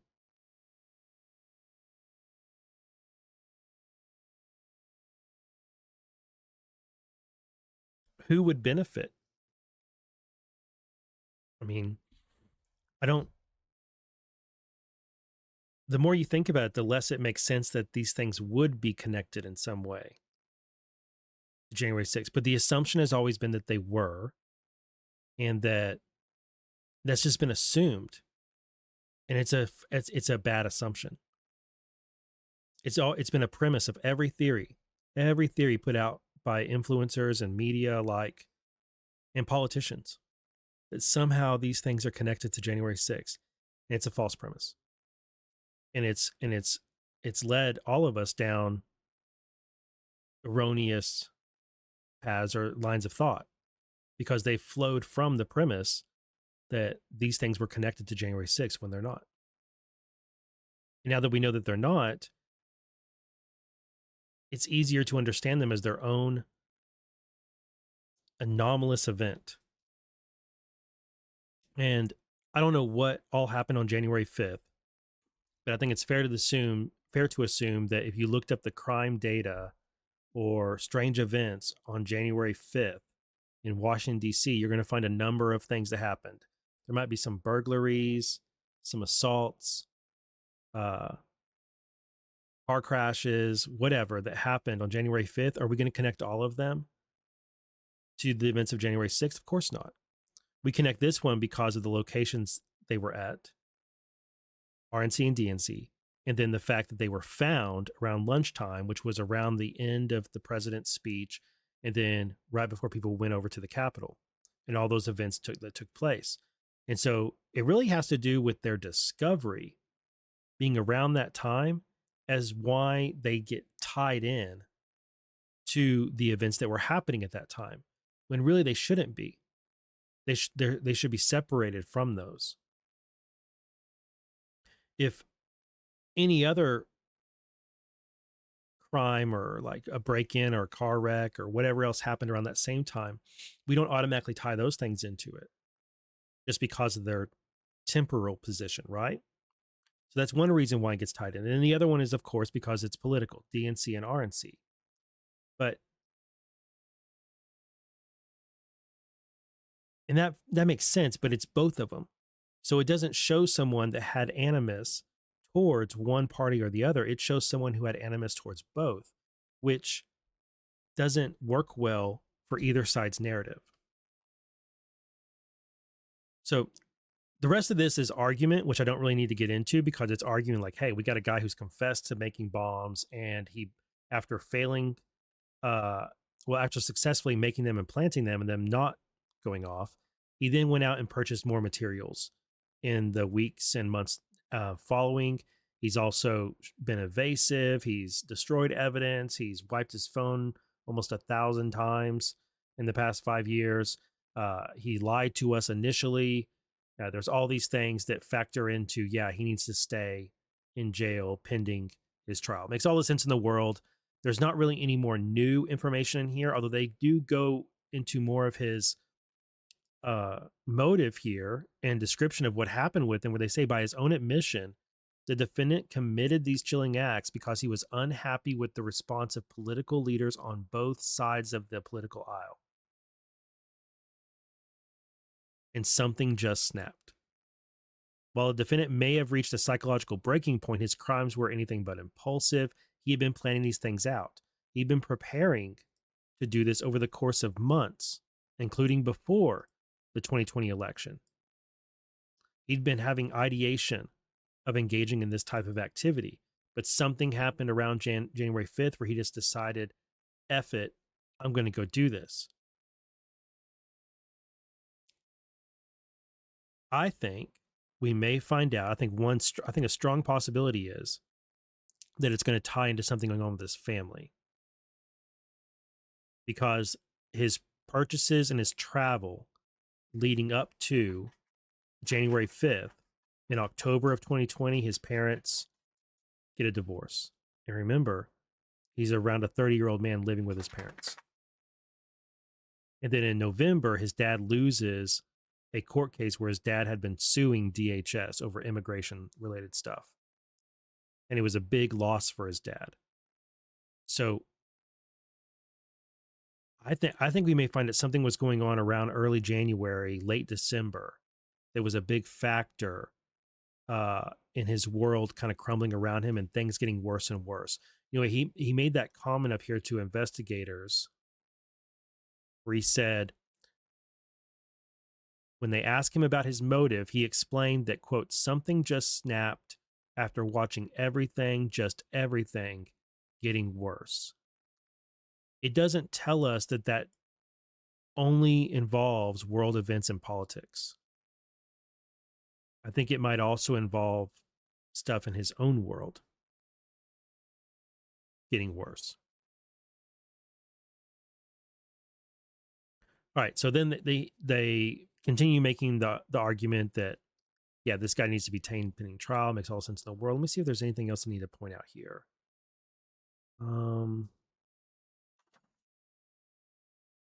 He acquired the knowledge to build these things over the course of time, not immediately all at once. He watched YouTube science vids and got information from video games.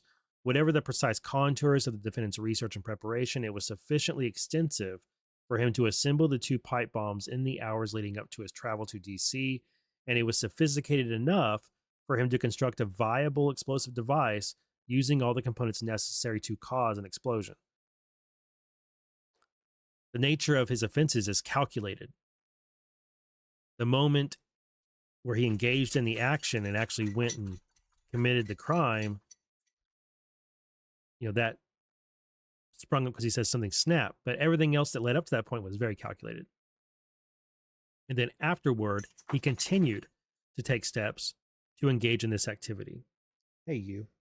Hey, Hercules. Okay, in his own words, the defendant, let's see, hold up. Perhaps more than anything else, the defendant's choice of targets demonstrates the extreme and deeply dangerous nature of his conduct. Although the defendant acquired the bomb-making components, hey, no, get off the show. This is my show. Get off.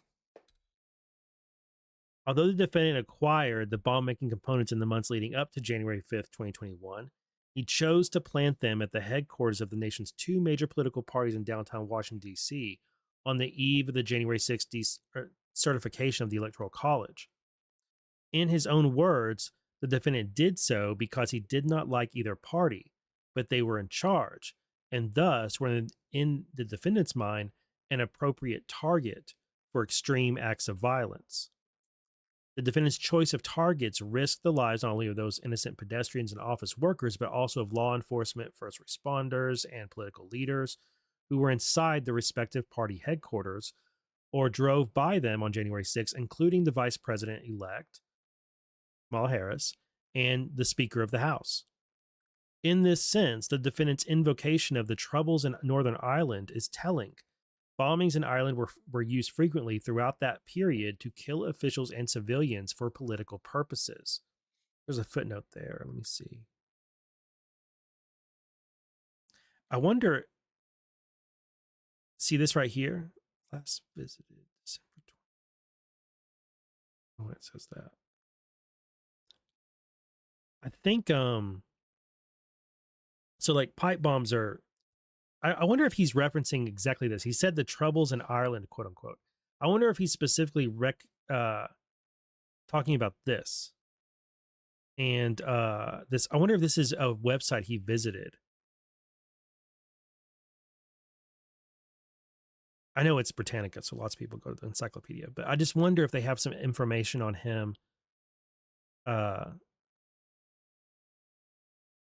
looking up stuff about pipe bombs in Ireland or political unrest in Ireland.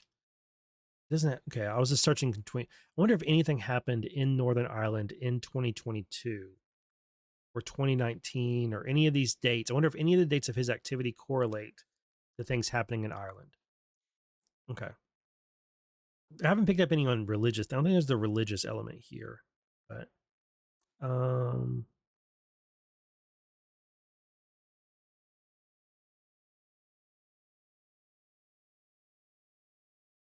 so the evidence against him is now corroborated. He admitted to all of the stuff that they have on him. So it's really silly if when people say that this isn't the guy. I mean, it's just absurd. I can't take it seriously.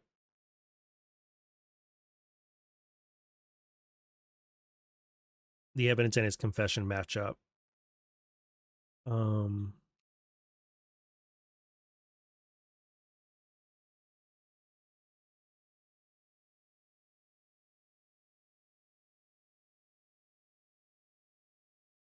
Yeah. Okay. And then that's the end of that. So let's very quickly, let me tell you that he's added some more attorneys, and these attorneys,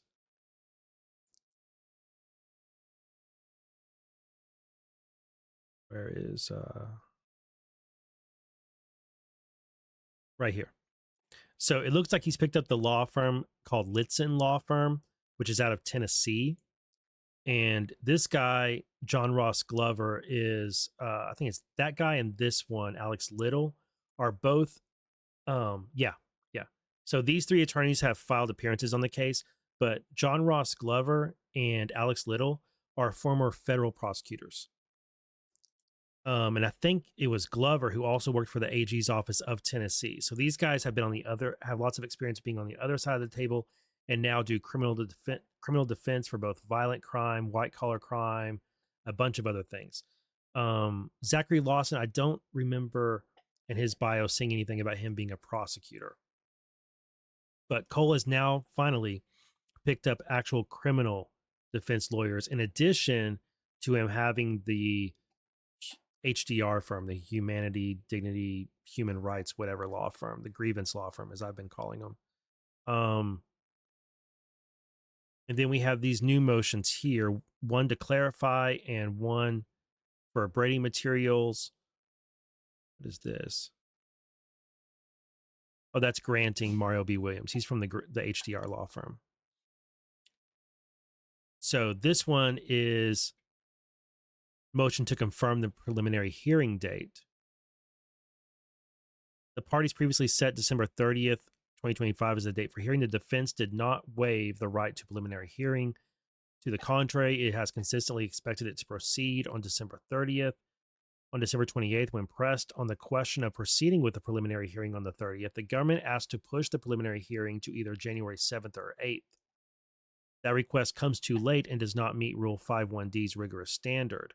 The court should confirm that December 30th is the preliminary hearing and detention hearing, and direct the government to prepare to present its evidence in support of probable cause. Interesting. Now we have criminal defense attorneys, and they're wise to this. Yeah, the judge's order doesn't say anything about a preliminary hearing happening.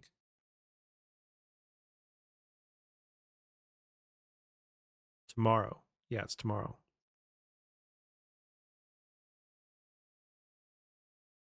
To be clear, Mr. Cole, through counsel, consented to an extension until Tuesday, December 30th, but he has not consented to any further delay. As a result, December 30th is the proper timely date for a preliminary hearing, which means they have to be ready to start turning over evidence. Discovery.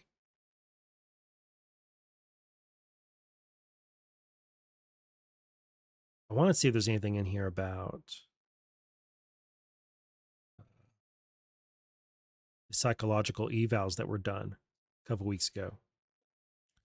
There we go. HDR LLC, HDR, and then Litson. He's got 5 attorneys right now. And I think, well, how does this guy afford 5 attorneys? Well, I don't think he does. I think his dad does. And I think his dad's law firm, or his dad's bond company, they have offices in all of these counties in Tennessee, which might be all the counties in Tennessee. I don't know how many counties are in Tennessee. but they're headquartered in Nashville, Tennessee, or Murfreesboro. And the Litson law firm is out of Nashville, Tennessee. So, and that's where the lawsuit where this is his dad's bail company, Free at Last Bail Bonding. They're in a number of states. So I think I'm pretty sure it was Tennessee was where that Court of Appeals case where his dad sued DHS and Benjamin Crump was his attorney for it. There's a lot of cases his dad has been involved in where there are a lot of associations with them between like leftist, activist, especially immigrant focused lawfare. And so I'm not really surprised that a law firm like Litson out of Tennessee, a criminal defense firm, is the one that has signed on to this.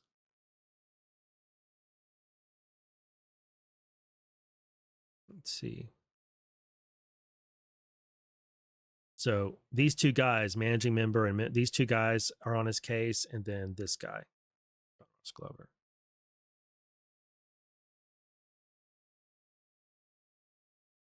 Okay, what was this other filing? Motion for discovery and exculpatory and impeachment material pursuant to Rule 16, Brady and Giglio.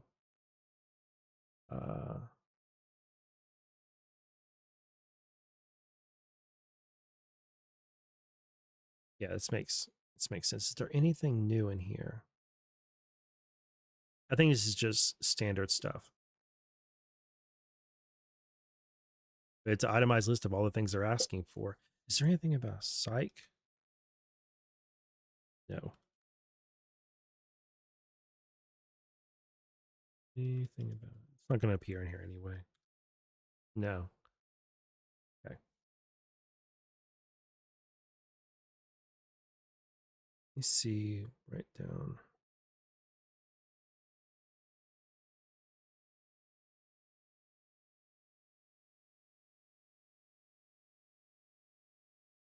Yeah, this is just his motion for discovery and exculpatory and impeachment material pursuant to Rule 16, Brady and Giglio.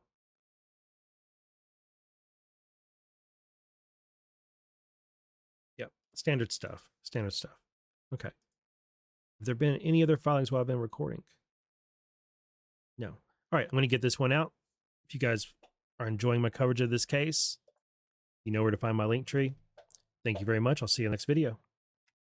Hey, folks, I'm back with another update in United States v. Cole, the J6 pipe bomber case, which I really think we should start calling the J5 pipe bomber case because that's when he planted the devices. And according to him, and more, upon reconsideration of the circumstances and everything around, all the evidence that we have, and, you know, it just seems more and more like this is a J5 case, not a J6 case. I know that a lot of people are going to have a hard time accepting that because we've gone through 5 years now of politicians on both sides, of media on both sides, of influencers, and just everybody operating under the assumption that the two pipe bombs planted on the evening of January 5th, 2021 had something to do with what would later happen some 16 hours later on January 6th, 2021. But according to the defendant, they didn't have anything to do with those. And it makes a lot more sense that they didn't have anything to do with the events of J6. How would a 60-minute kitchen timer result in some sort of impact 16 hours later? How would these things have anything to do with J6? The problem is that they ended up having something to do with them as a consequence of the time at which they were discovered by law enforcement and by a FirstNet person who happened to see one outside the RNC, I believe is where she saw it. And so in our minds and in the history books, they're forever associated with J6 and the events of that day because of the time period that they were discovered. But had they been discovered the night before, or had they been discovered days later, I don't think that they would be as attached to the events of that day as they are now. And it's worth reconsidering our premises here. When there's, as the Ayn Rand quote goes, that is my favorite quote by her and maybe one of my favorite quotes ever, when you face it, there's no such thing as contradictions. And when you find yourself facing a contradiction, you should check your premises. You will find that one of them is incorrect. And the incorrect premise here is that there is some association between the J5 pipe bombs and the J6 insurrection and counting of votes and all of that stuff. Um, but I understand that a lot of people are going to reject what I'm offering here and have a different opinion than me. That's fine. What matters is the facts, and the facts don't line up with what happened on J5 with the device and Brian Cole having anything to do with what happened later on, a half day, more than a half day later on January 6th. And so I'm going to go by the facts and the evidence and by the witness statements and by the defendant's statements, um, where I find those contradict each one another, or I come upon new evidence, I'll re-engage these things and reassess, right? And I think this case, that's going to be the challenging thing about this case. And I said this as soon as he was indicted, that this case is going to it's going to threaten the narratives and the assumptions that people across the political spectrum have had as regards January 6th and how these things connect to them, the narratives, and it's doing that. And so it challenges all of us to engage in some critical thought and to re-examine what we think we know, or what we have assumed to be the purpose of the January 5 pipe bombs. Now, yesterday was a big day in this case. There was a detention hearing which had been delayed for about a week and a half. And the detention hearing is where a judge is going to determine, after arguments from both sides, whether or not the defendant is going to have a bond and how much that bond's going to be and what the conditions of the bond will be. But defense wanted to turn it into a preliminary hearing because Brian J. Cole has not had a preliminary hearing yet, and he hasn't waived his right to a preliminary hearing. Defendants have a right to a preliminary hearing, and it's where the prosecution has to go before the judge and say, here's our probable cause. Here's our probable cause for arresting this defendant, for holding them in custody, and for bringing this case forward to trial. Right now, Cole is only held on a complaint. There's no indictment yet, and there's no filing of information. He hasn't been indicted. There's a complaint against him. And we learned at the hearing that there is a new indictment, which has not been accepted yet, and that's its own pickle that we'll have to deal with. But ahead of the hearing, there was a new filing from the defense. And this is where I'm going to hit the wrong button. And then again, show you a blank screen. Here we go. So the defense filed this motion just prior, a couple days prior. They filed a motion to clarify whether or not there was going to be a preliminary hearing at the same time as the detention hearing. The judge says, no, we're doing a detention hearing right now because we need to decide this issue of whether or not this guy can be detained. On the morning of, actually, I think this came out around midnight, maybe. There was a filing from Brian Cole's team arguing why they think Brian Cole should not be held in custody pending trial. And something I want to point out at the beginning of this filing here is that Cole's team is recently assembled.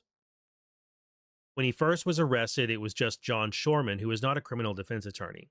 But that was I think this guy came on a couple days after he was arrested. But he works for the Humanity, Dignity, Human Rights LLC. I've been calling them a grievance law firm. That's my impression of them. I could be wrong about that, but that's my impression of them. But either way, he's not a criminal defense attorney. Then came Mario B. Williams, who is his partner at that same law firm, who is also not a criminal defense attorney. But then this week, just a couple days, I think it was over the weekend, we got filings showing that Litson PLLC has been retained by Cole as his criminal defense attorneys. And that is Alex Little, Zachary Lawson, and John Glover. I believe it is Little and Lawson, who are former federal prosecutors. It might be Little and Glover. But either way, there's two former federal prosecutors here, and these guys are criminal defense attorneys with a lot of experience. And remember, Cole's parents own, or at least his dad owns, a very large bail bond business that operates in several states, including just about every county in Tennessee. So it's not really a surprise that a law firm representing criminal defendants in Tennessee has joined this case as his defense attorney. So this recently assembled team put together this filing saying, listen, judge, these are all the reasons why Cole should not be held. He should be given bond conditions, and he will agree to GPS monitoring, to at home confinement. He has a job waiting for him. All of the arguments that you hear regularly when it comes to whether or not a defendant should be held in custody or why they should be released. That's what was in this filing. And it did give us some new information. In fact, I'm going to go to my thread that I wrote about. They want him to, Cole should be released pending trial because the governing multi-factor analysis demonstrates that bail is actually required here. The government hasn't met its burden to keep him in jail, is actually what they argued. In addition to arguing, and the reason why they say the government can't keep him, the government cannot keep him in custody, is because they haven't made a showing of probable cause. He hasn't had a preliminary hearing. So they're arguing that legally the government can't keep him in custody any longer until they have that preliminary hearing. They have to let him go. Probable cause or not, though, he should be released pending trial because of two principles of law that govern bail hearings. One, the default position is release unless there is a concrete prospective threat to public safety that cannot be mitigated. And two, guilt is irrelevant at a bail hearing. What matters is the evidence that the defendant is dangerous. That's all that matters. And here's something I'm going to address, something that some of you may have felt or thought recently about Cole being held in custody and the possibility that he would be released before trial. All defendants by default are considered innocent until proven guilty and therefore are considered to be entitled to be released pending a conviction. That's how you would want it. If you were held for whatever reason, you and your defense team would operate under the assumption like, hey, my client or me, I should not be held. I haven't been proven guilty of the crimes charged here. And the default assumption in our judicial system is that you are innocent until you're convicted, until you're found guilty. So therefore, how can they hold you in jail until you're convicted? Right? Well, the way they can do that is only if you are considered a threat to public safety, number one, and there's evidence that is overwhelming that you are a danger if you are let out on bail, either a danger to others, a danger to yourself, or in danger of fleeing to where they can't get you. It doesn't matter. Nothing else matters. And I think that there's what I've watched happen with this case and with many others is that people tend to, by default, think, oh, well, this person is charged with this heinous crime, therefore they should stay in jail until they're convicted. But that's not the assumption our legal system operates under, nor should it. It would be so incredibly damaging to people who are actually innocent if we had a legal system that did operate that way.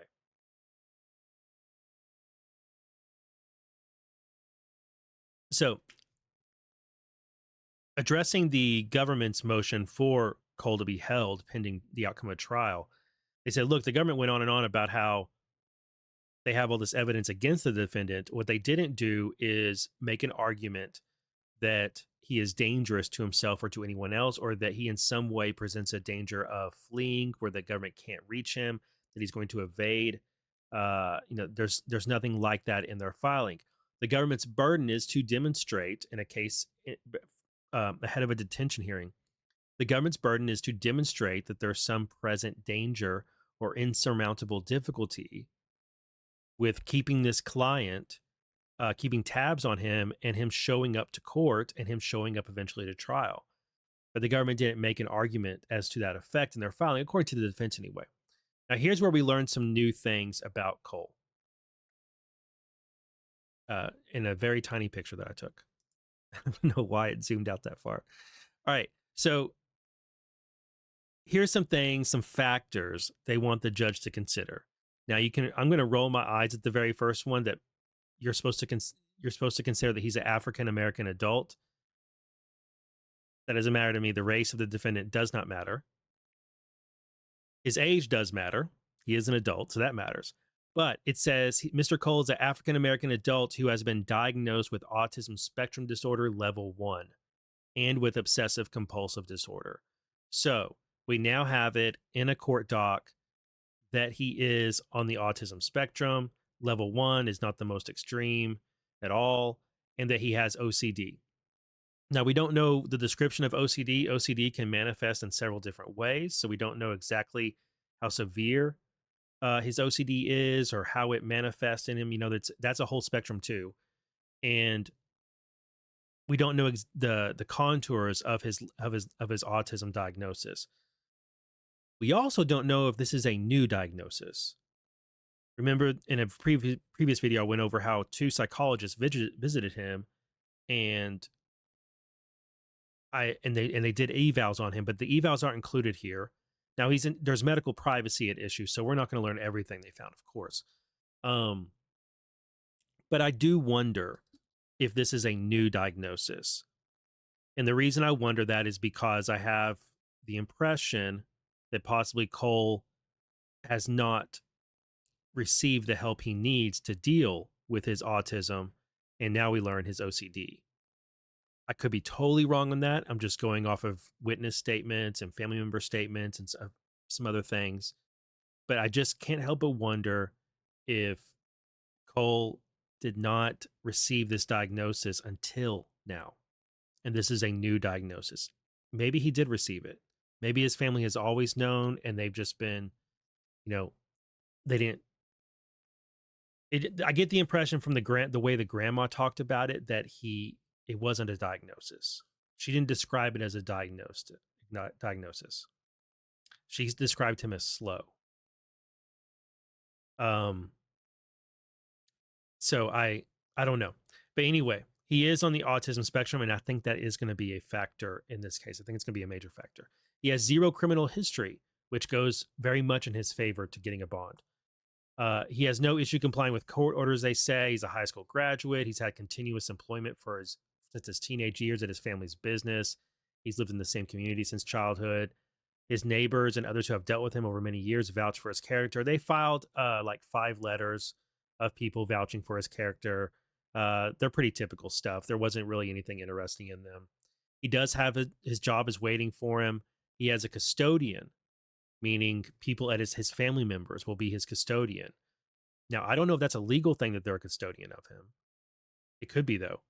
He submits to house arrest, submits to ankle monitor and weekly reporting. He submits to unannounced visit by pretrial services. And since no one was actually harmed as a result of the charged conduct and no property was damaged, adding all these factors in, it weighs in favor of him being released pending trial. And that's true. It's literally true that these factors go in this guy's favor for him to be released. So they continue to argue that they go in favor. I don't think there was any. Oh yeah, they make this argument that the unique conditions surrounding January 5 through 6, 2021 are unlikely to reoccur in a way that would present the same risk profile for Mr. Cole. The court must ask whether conditions such as home detention, GPS monitoring, and third-party supervision can mitigate any residual risk. And this was an interesting framing that I think we're going to see quite a bit in this case, where defense is trying to say that it's the circumstances of that time period were major contributors to his behavior. And which is interesting because they're kind of going along with, yeah, our client did these things. They're not as people understand them to be. Here are our explanations for them. And a big factor is going to be the circumstances of that time period, which makes sense, of course. It makes sense, of course. But we also know that he continued to engage in this type of behavior, maybe not planting more devices or building more devices, but he continued to buy, and he was still in possession of IED components when he was arrested. He had them in his car and in his home. Now, maybe the defense is going to argue that those components were for something entirely different, which they could be. They definitely could be. They most often are. 99.9% of the time, those items are part of some other project. But we know at least at one point they were part of the project that led to the charges here. The government's showing what they put forward, the evidence they put forth so far, doesn't show a pattern of troubling activity according to the defense, which is what a court would need to look for in considering whether or not the defendant is a danger and should not be released. It doesn't show a pattern of troubling activity except for that period of 2019 through 2021, where he was engaged in this pattern. It seems like he hasn't been doing these things for a few years, but it also seems like, according to him, something snapped and he decided to act out, which is something the judge has to consider. Is he going to snap again now that he's being held accountable for this conduct? So in some, they say nothing in the record suggests evasive conduct, except for him deleting the content, resetting his phone 1,000 times in the past year, or resistance to law enforcement. He didn't come forward and surrender himself or admit to it before now. The government does not allege that Cole attempted to flee, obstruct, or commit additional crimes. Mr. Cole simply does not pose a danger to the community. Well, they haven't yet. They haven't yet said he committed additional crimes. I think that him resetting his phone so often, I think they can fairly argue that that was to obstruct. At least the first time when he reset the phone in December of 2020, that was possibly to obstruct the investigation, but they may not go that far with it. So that's their argument, okay? And I just want to caution people, as I did earlier, don't allow yourself to be baited by others into being particularly upset if this guy is released on bond and with these conditions: GPS monitoring, at home confinement, except for when he goes to his family business to work, having third-party supervision, all these things. Don't be surprised if he's put out on bond, and don't be particularly upset about it. His record, there's a good argument here, and I think you can. I just don't think there's a reason to be particularly upset about it if he is. He doesn't have this violent history that would show, yep, if you let this guy out, he is likely to reoffend. He has no criminal record.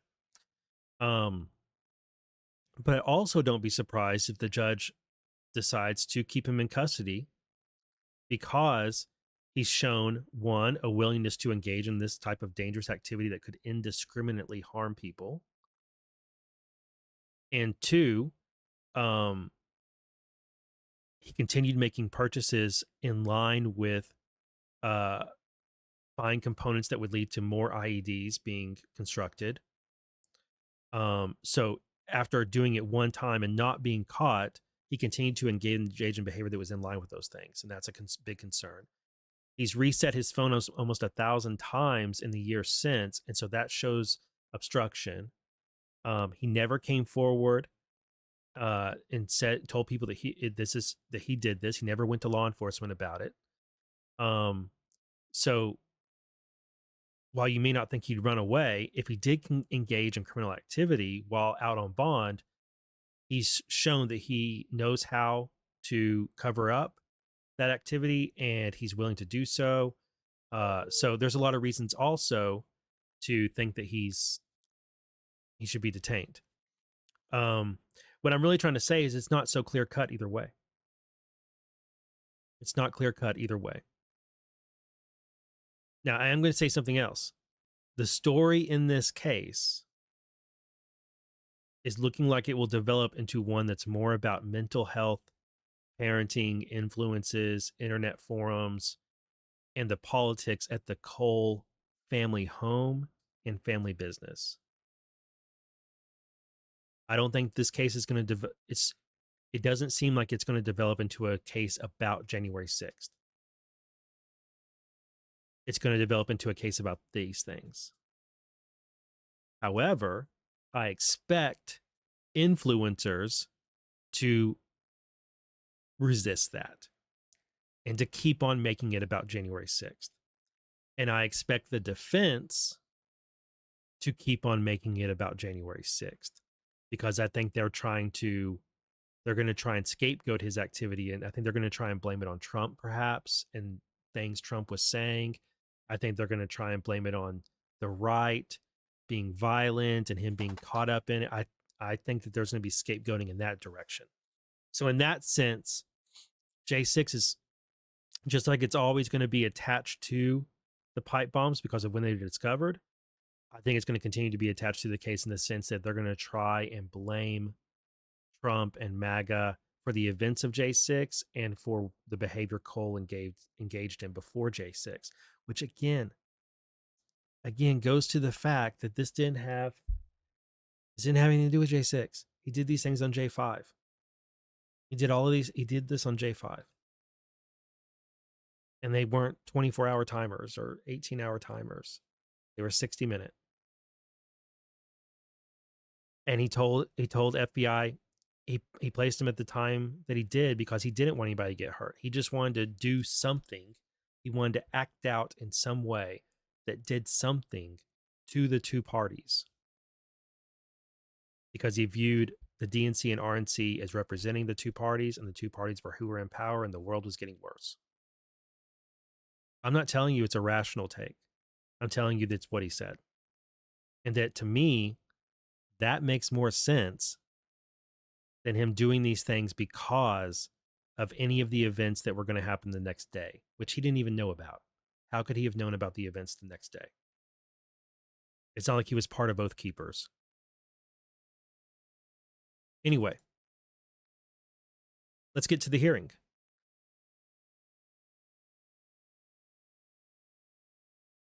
So, detention hearing happened yesterday at 1 p.m. on Capitol Hill. Well, not on Capitol Hill. I think it was in Virginia. Apologies for using this guy Scott McFarland as my thread, but he was actually at the courthouse, and he did this live thread. And I appreciate somebody being there to do this, but let's go ahead and salt it a bit because it is Scott McFarland, and he's cringy as can be, in my opinion anyway. So, all right, they had access to laptops there, so they were able to type this out. Cole was wearing khaki-colored prison garb, and he had a 4-person defense team at the table, so we don't know how many of the people from this were here, but it's not all of them because he has 5 attorneys. So one of them weren't there. One of these people wasn't there, but the rest were. All right, now here's where we learn something really interesting, but I'm also going to have to explain it. The judge, the U.S. District Court judge, reveals during this hearing that the Justice Department obtained a grand jury indictment against Cole over the past few days and presented it to the court. It's a 2-count indictment for the same 2 counts that were already charged against him, but now it's a formal indictment. However, they got it from a lower DC Superior Court, which is not the traditional route that this happens through. And Judge Sharbaugh, who is the judge looking at this, says, all right, this method of a federal prosecutor getting an indictment against a defendant through a DC Superior Court and a grand jury impaneled there is a new process that has come about only because of the Trump admin crackdown on crime in DC that's happened over the past year. And that process is under appeal at the DC Circuit Court of Appeals right now.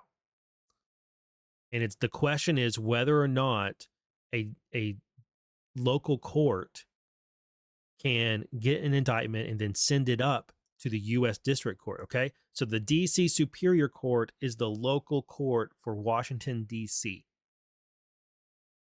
But the District Court, the U.S. District Court, is the federal court for D.C., okay? And they're two different courts. And the U.S., the Superior Court is the lower one. And through that court, a grand jury impaneled there, they got an indictment. And what has happened during the Trump admin's crackdown on crime is that they've been using that method to get indictments on all of these different people that they're arresting, and then sometimes moving it up to the federal court and prosecuting them there. That process has been under question, like I said, and the case that has it,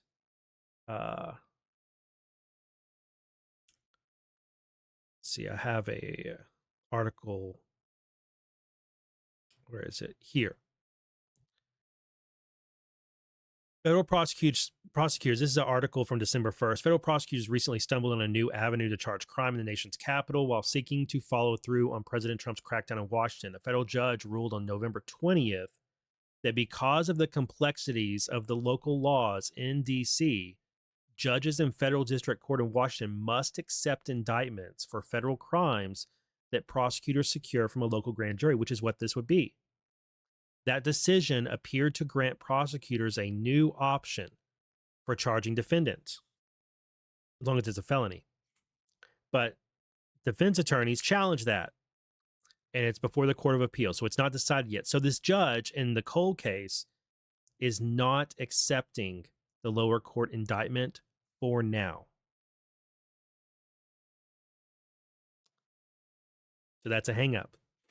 It's a hang-up in this case. We might see federal prosecutors impanel a new grand jury and try and get a new indictment against Cole, or they might wait out for the Court of Appeals to make a decision. Don't know. But since there's an ongoing dispute, the judge says he's going to delay any preliminary hearing, which is not what the defense wants, but the Justice Department is okay with it because it means they're not going to have to show all of their cards today in court. So now they go to the issue of detention.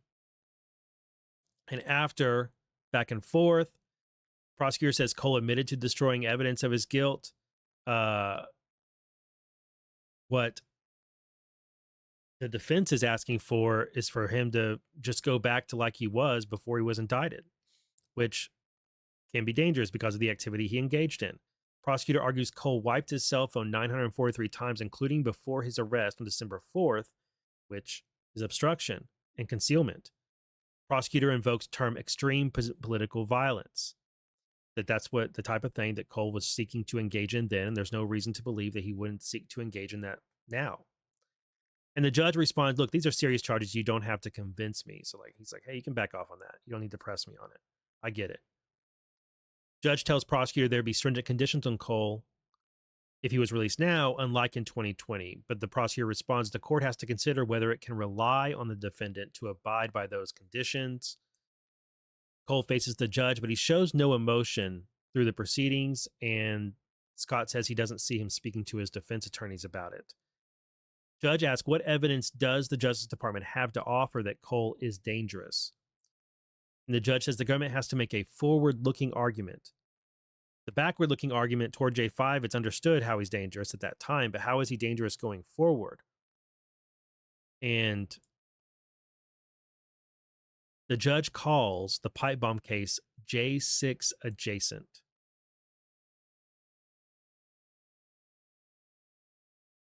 Fair enough. Right? To be honest, I kind of like that. You can't completely connect the two, but you also can't completely disconnect the two. So it's January 6th adjacent. Prosecutor argues Cole bought additional components similar to the ones he used to construct the January 5 pipe bombs, and that he admitted buying breaker sets to experiment with a different explosive agent. That's in the filing. The most recent one, and argue for his detention, is that he tried to experiment with new types of explosive materials. Cole's last purchase of these components and explosive agents was in August of 2022. And then after that, he began wiping his cell phone at least once a week, sometimes multiple times per day. Mr. Cole found himself online continually and was radicalized and turned to violence, said the prosecutor. We haven't seen a lot about that, but I think they must know. They must know a lot about this guy's internet activity. And I'm interested in seeing that and seeing what those influences were. This is the way he chose to exert his control and circumstances around him. No reference by prosecutor here to Cole's alleged politics or political aim, though. Judge asks, has the government found the potential damage radius of these devices had they detonated? The prosecutor says that's difficult given a number of variables, but the examiner has opined that these devices had all the necessary components to explode. They were viable pipe bombs. Prosecutor says passersby and people who lived in the neighborhood could have been killed or injured if they had detonated. Why isn't home detention, the judge asked, why isn't home detention, GPS monitoring, those things sufficient? And the prosecutor says, well, the court has to trust that those conditions would be abided by and effective. And there's a pattern here of comprehensive deception of those closest to the defendant.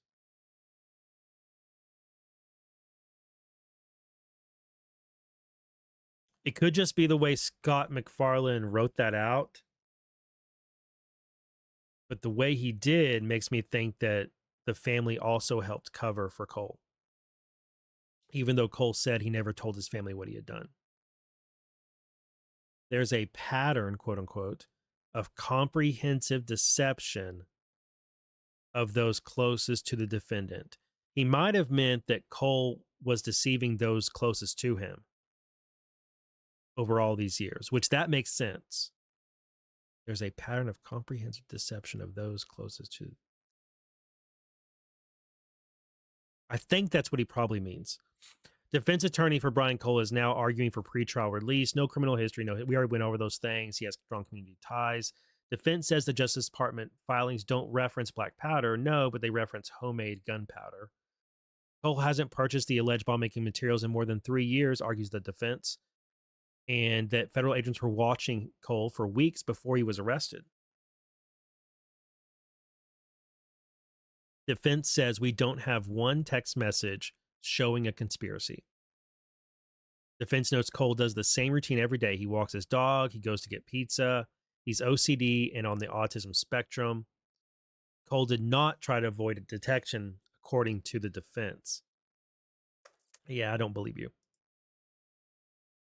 He's not dangerous, and they know it, says the defense. Defense says that the January 6th pardon defendants include people who stockpiled firearms. It also includes people who, like, around 25% of January 6th defendants had a prior criminal record. Around 25% had declared bankruptcy recently. And the recidivism rate of January 6th defendants, pardoned or not,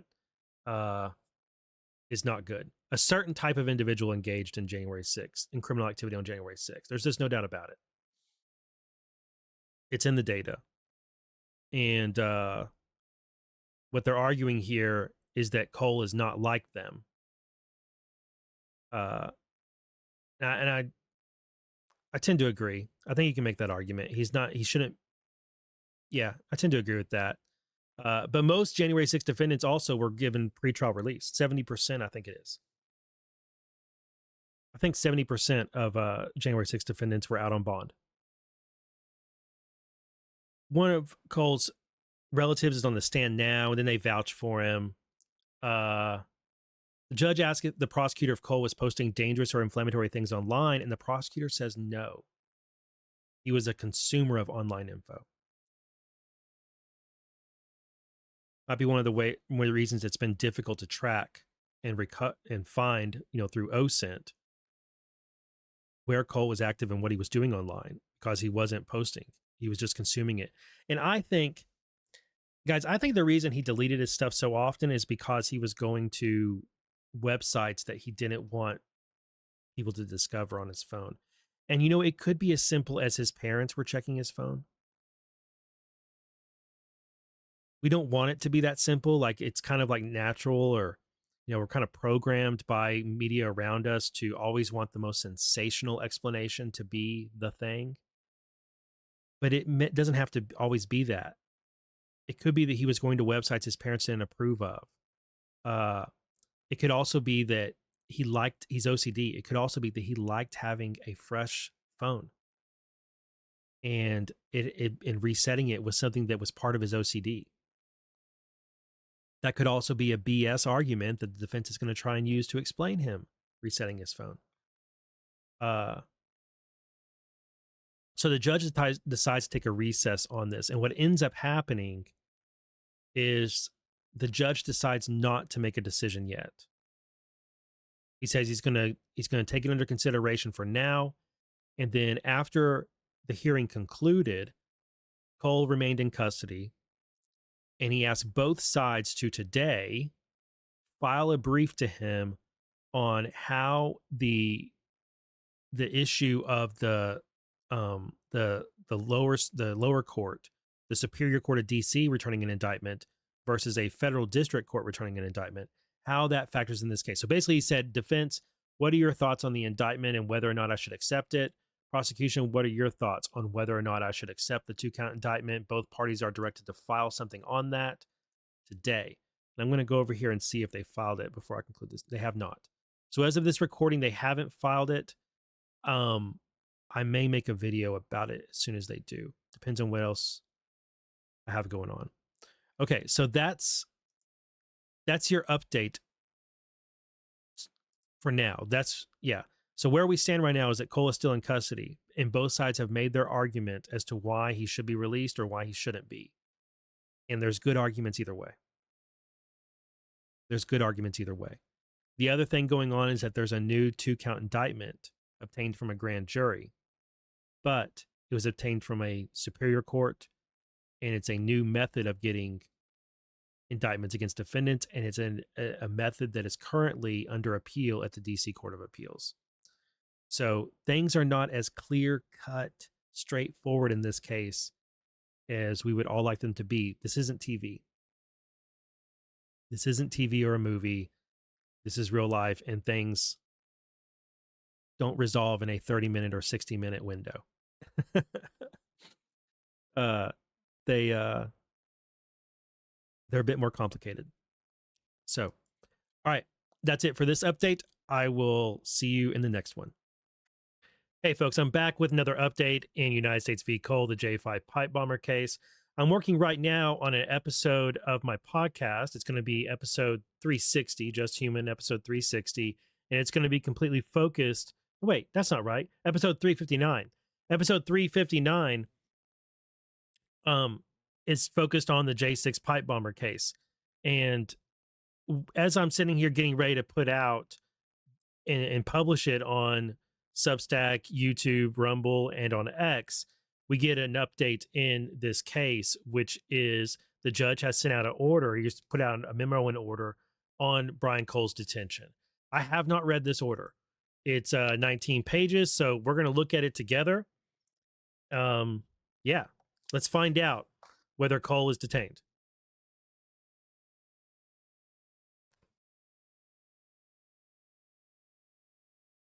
Judge says both charges against Cole stem from the accusation that he built, transported, and tried to detonate 2 improvised explosive devices, so-called pipe bombs, near the headquarters of the DNC and RNC on January 5th, 2021. This case is before the court on the government's motion for pretrial detention. On the specific circumstances presented here, the court's analysis begins with a rebuttal of the presumption that Mr. Cole's preventive detention is required under the governing statute. Even assuming Mr. Cole successfully rebuts that starting presumption, the court concludes that the government carried its ultimate burden to demonstrate that there are no conditions of release that the court could impose to reasonably ensure the safety of the community. So the court grants the government's motion and orders that Cole shall remain detained while this case proceeds. Excellent.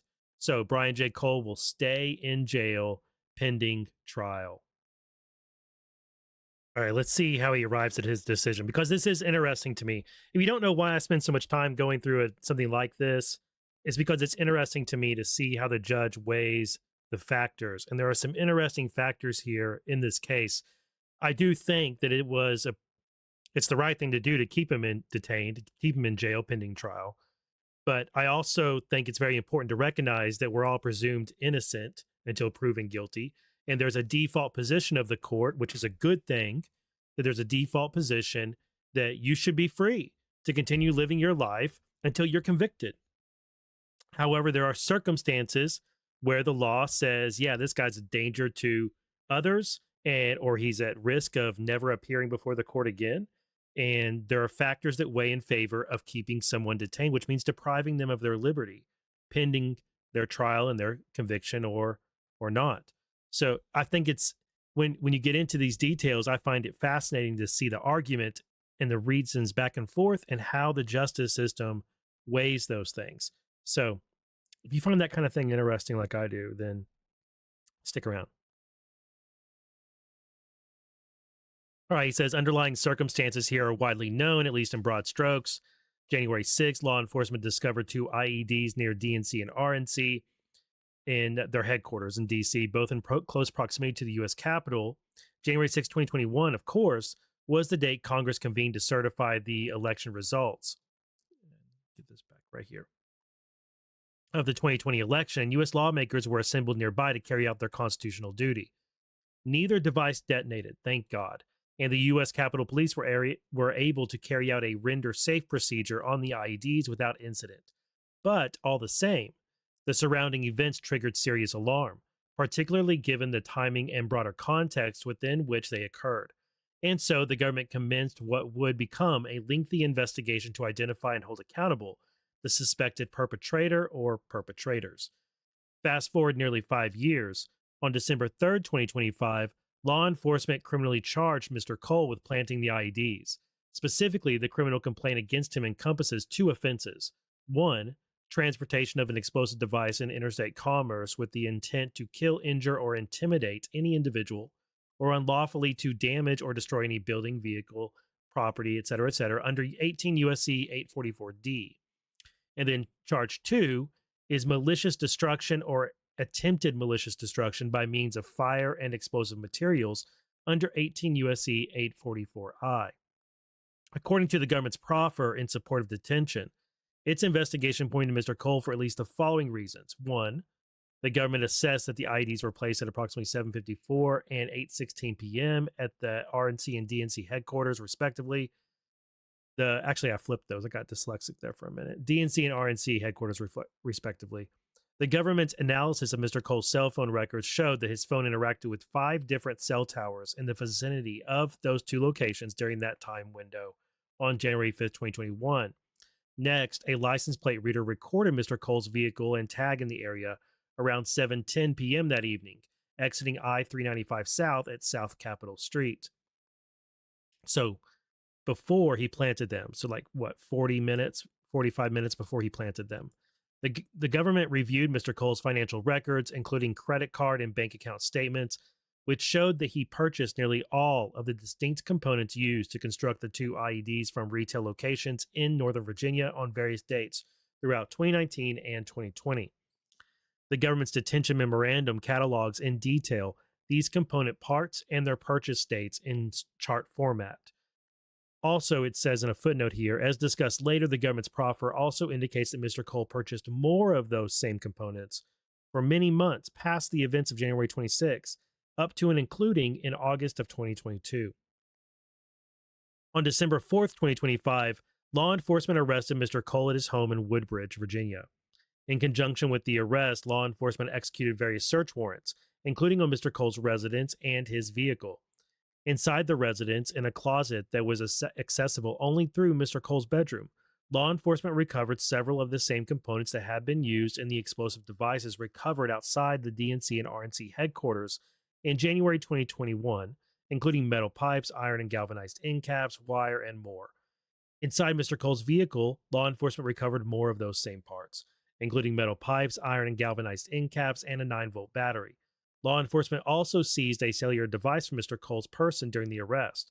The government's forensic review of the device revealed that it was wiped, i.e., subject to a factory reset, 943 times between December 2020 and December 2025, occurring at least weekly since July 2022. And just side note, I have gone back and tried to find anything that may have come out that would have caused him to start factory resetting his phone at least once a week beginning in July 2022, and I didn't find anything. I mean, there were I just didn't find anything that in the news that I thought could like maybe an update on the investigation or any sort of news report that the FBI was getting closer, or anything that I thought might have triggered that, and I didn't find anything. And right now I'm kind of 50-50 on whether or not he did that to try and hide his tracks and see, I'm thinking less and less it makes sense that he was doing it for any reason associated with the J5 devices, because he still had those components in his home and in his car. If all of a sudden he became worried in July 2022 that he was going to be discovered by the FBI and charged with anything related to J5, then I think he would have hidden in some way those materials. I don't think he would have kept driving around with them in his car, or I don't think he would have kept them stashed in his closet.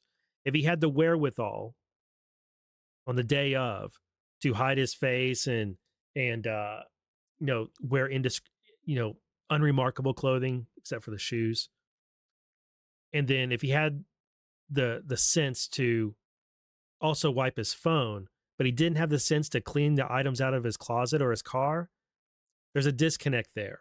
And I just think that if he was factory resetting his phone because of something having to do with the investigation, which would be, he's worried about them finding him, then I think he would have gotten rid of those materials that he had in his closet in his car. So instead, my gut feeling on it, which is all that it is that, and I think it makes sense anyway, is that he was wiping his phone because of some other online activity he was engaging in. And maybe we'll find out what that is at some point. But regardless, as it concerns what the judge is trying to decide here and what the judge is trying, whether or not to release him or keep him detained, the judge is going to factor that in here as deception and obfuscation and a willingness to try and hide your activity.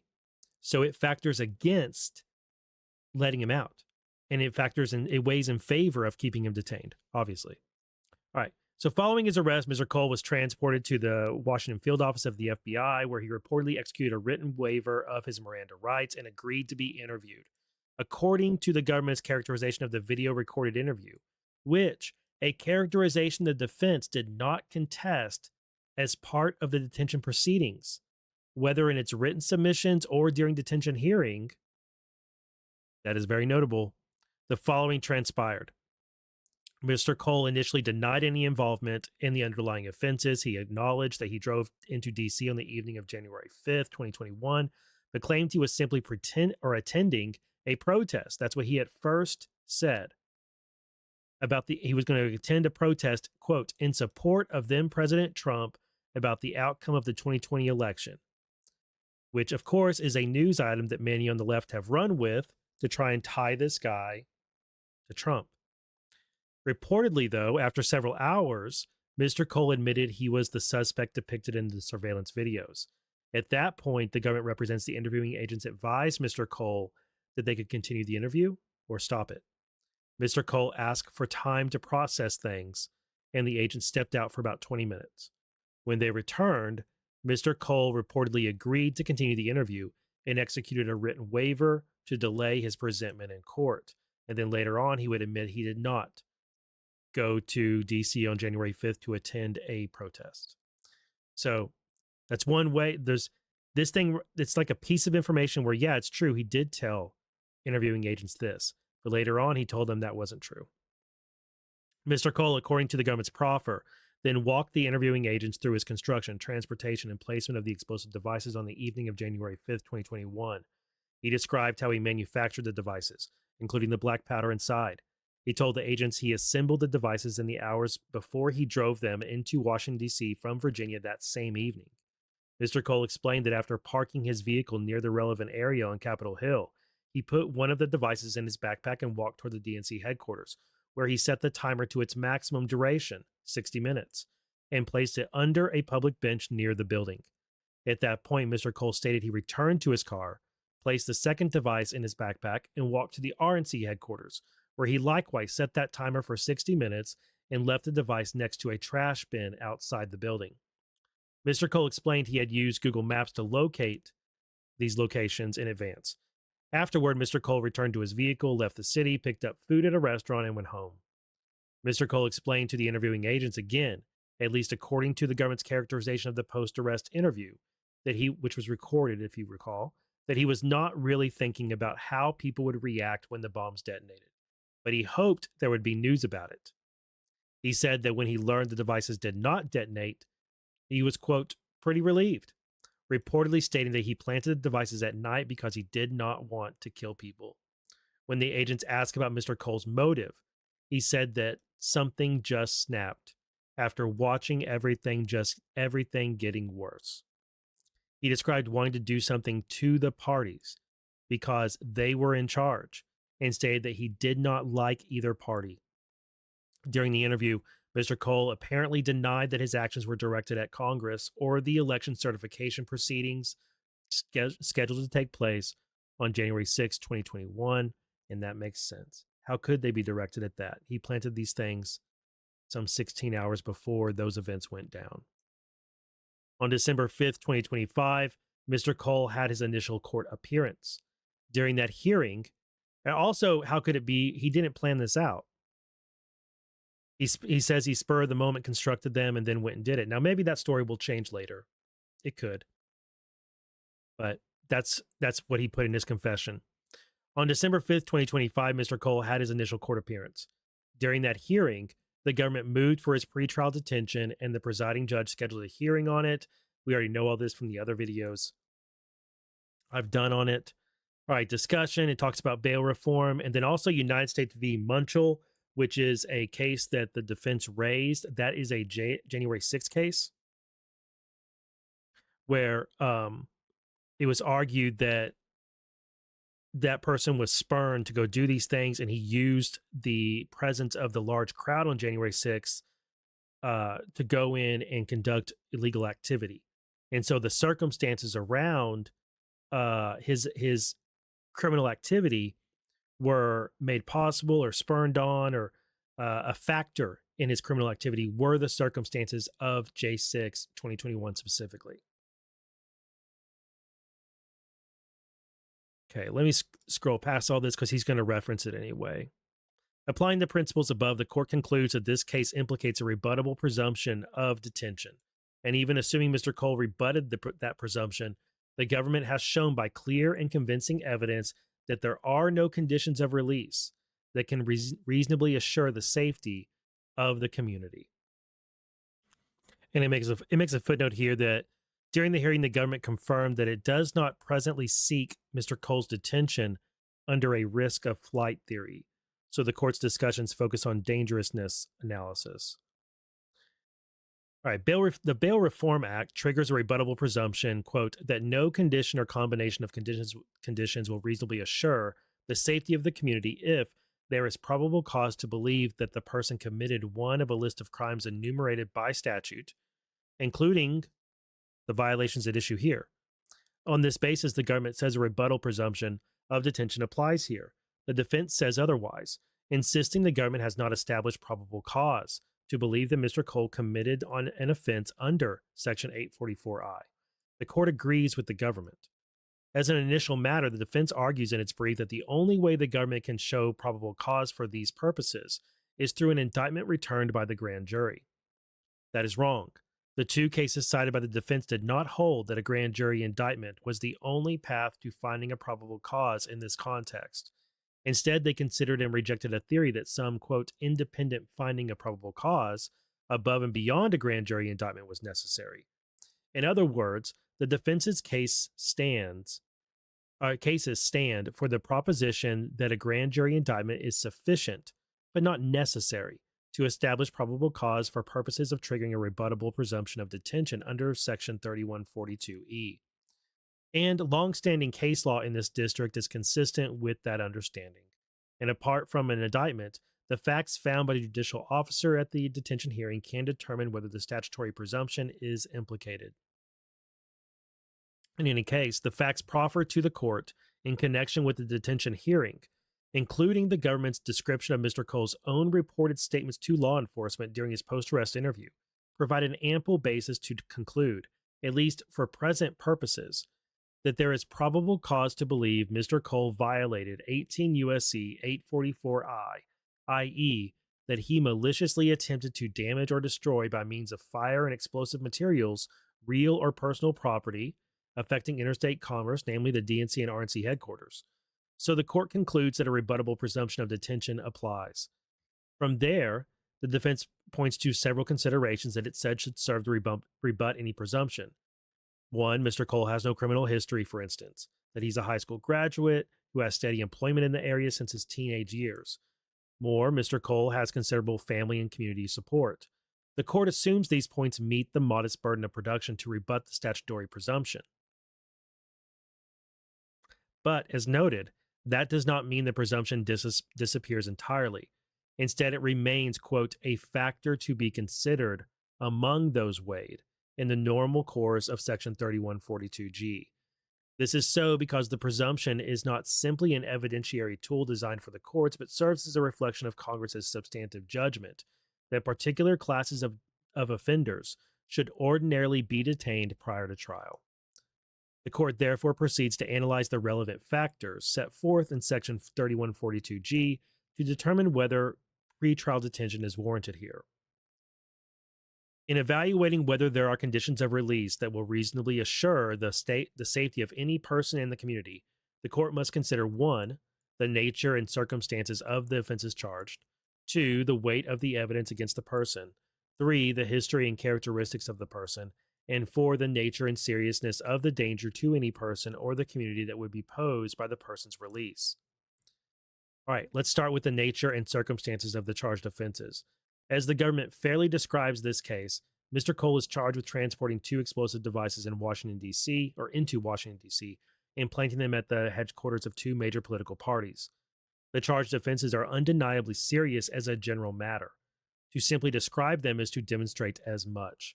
More, the U.S. Code prescribes significant penalties for these specific criminal offenses. If convicted, Mr. Cole faces up to 10 years of imprisonment on the first charge under Section 844D, and up to 20 years of imprisonment on the second charge under Section 844I, with a 5-year mandatory minimum. These lengthy periods of potential imprisonment reflect Congress's view about the seriousness of the charges. Further, the specific circumstances by which the offenses are alleged to have been carried out, including the timing and broader context, further amplify their severity. After all, Mr. Cole is charged with placing the 2 IEDs in the immediate vicinity of the U.S. Capitol the night before U.S. lawmakers were set together to certify the results of the 2020 election. Although Mr. Cole, during his post-arrest interview, apparently disclaimed any intent to interfere with that process, the resulting fear and alarm followed all the same. And how could it not? Even still, the defense strives to minimize the offenses because the IEDs never detonated, such that nobody was injured and no property was damaged. The court finds that point decidedly unpersuasive. As the government appropriately observes, it was luck, not lack of effort, that caused the devices not to detonate. After all, Mr. Cole reportedly stated that he planted the devices, one of them underneath a public bench, no less, hoping they would detonate and that there would be news about it. Mercifully, that did not happen. But if the plan had succeeded, the results could have been devastating, creating a greater sense of terror on the eve of a high-security congressional proceeding, causing serious property damage in the heart of Washington, D.C., grievously injuring DNC or RNC staff and other innocent bystanders, or worse. Simply put, the nature and circumstances of the charged offenses here are gravely serious, so this factor points strongly toward pretrial detention. The weight of the evidence. This factor puts the court in somewhat awkward position of assessing the evidence before trial, but the statute requires its consideration. For all the reasons laid out in the government's detention memorandum, the weight of the evidence against Mr. Cole is significant. Among other things, the government's proffer places Mr. Cole's vehicle in the general vicinity of the DNC and RNC headquarters during the time frame at issue. It shows that Mr. Cole's cell phone interacted with 5 different cell towers in the relevant locations during the key time frame, and catalogs in detail how Mr. Cole's credit card and financial records reflect his purchase of many distinctive components parts found in those explosive devices.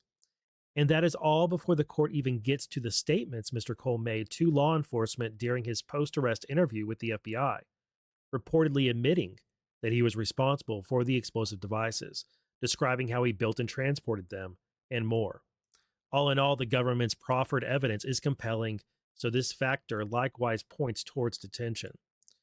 In response, the defense principally argues that the government is approaching this factor through the wrong lens, that courts should not assess the weight of evidence, quote, in terms of the defendant's guilt, but rather only as to the defendant's dangerousness. In support, the defense cites United States v. Hunt, but that case, Hunt, did not endorse that view. Instead, Hunt evaluated the weight of the evidence against the defendant on the underlying charges, which is evidence of guilt, before observing that the courts in other circuits consider only the weight of the evidence of the defendant's dangerousness, and finding even that alternative perspective tilted in favor of detention of the facts here. Courts in this district recognize that the weight of the evidence factor necessarily encompasses consideration of the defendant's guilt for the charged offenses. Pause. That's 3 times so far that he's caught the defense misrepresenting what a case they cited actually says.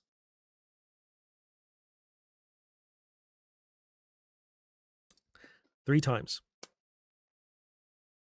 And they're not little things. It's they're rather quite notable, right? Quite I want to say not just significant, but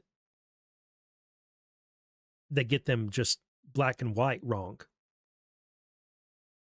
Okay, individual next factor. So there's the factor dangerousness. There we go. He's being kind here. The defense's narrower view is misplaced. He's being kind with that wording.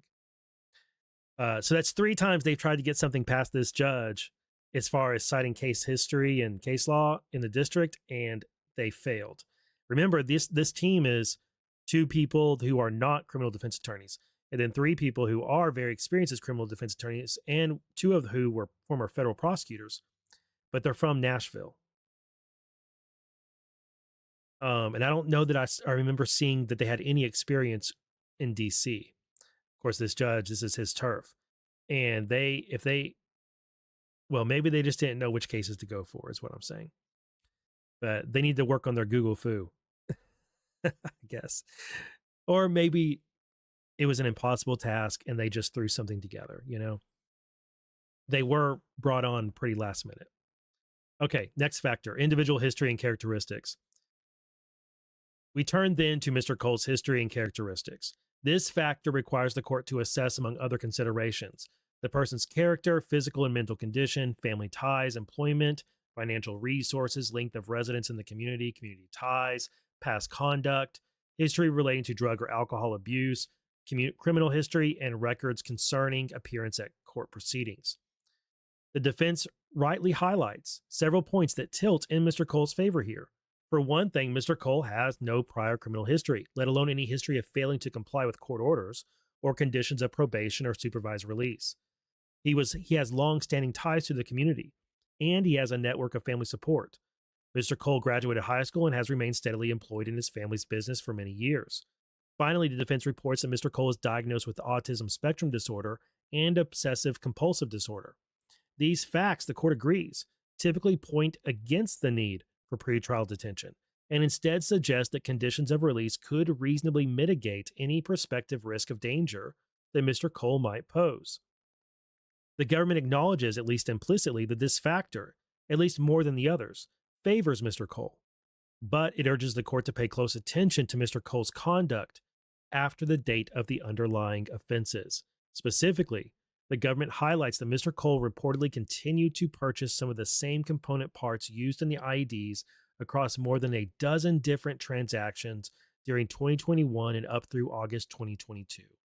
Relatedly, the government points to Mr. Cole's reported statement that he again created or at least attempted to create, a black powder substance, albeit ostensibly for a science experiment. Remember, he tried to create, I don't remember what it was. Hold on. Here it is. This is from the government memo in support of pretrial detention. The defendant stated that he did not tell anyone about the pipe bombs for years, although the defendant denied building additional explosive devices. He admitted that sometime after he built the pipe bombs used in this case, he purchased beaker sets, sorry. He purchased beaker sets and conducted another science experiment to create potassium chlorate, which he claimed was unrelated to bomb making. But of course, we know that potassium chlorate is a very, or at least is adjacent to some very powerful bomb making material or substance. So the judge calls it a black powder substance here. I think you should go ahead and call it potassium chlorate. So, but anyway, that's what he called it. That's what the defendant called it. Okay. Further, the government stresses that Mr. Cole reportedly wiped his phone nearly 1,000 times during the years-long national investigation to his actions, which the government paints as an effort to obfuscate his actions and evade responsibility. These points, certainly taken together, do cut against the other facets of Mr. Cole's history and characteristics highlighted by the defense and summarized above. In the court's view, however, they are more appropriately considered in connection with the fourth factor under Section 3142G, which the court discusses next. As to this third factor, though, the court believes that it points on balance towards release rather than detention. It's not just more so, just his character and his history.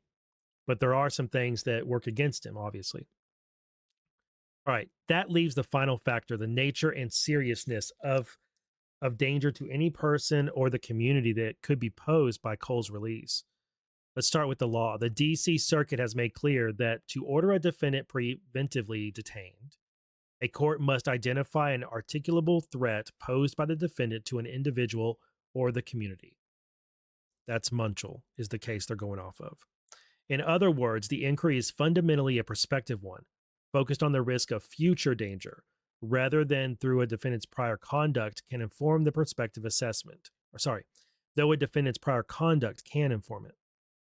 In terms of Mr. Cole's past conduct, his alleged construction and placement of explosive devices intended to detonate outside the DNC and RNC headquarters on the eve of January 6th Electoral College certification at the nearby U.S. Capitol demonstrates a startling and significant capacity for dangerousness.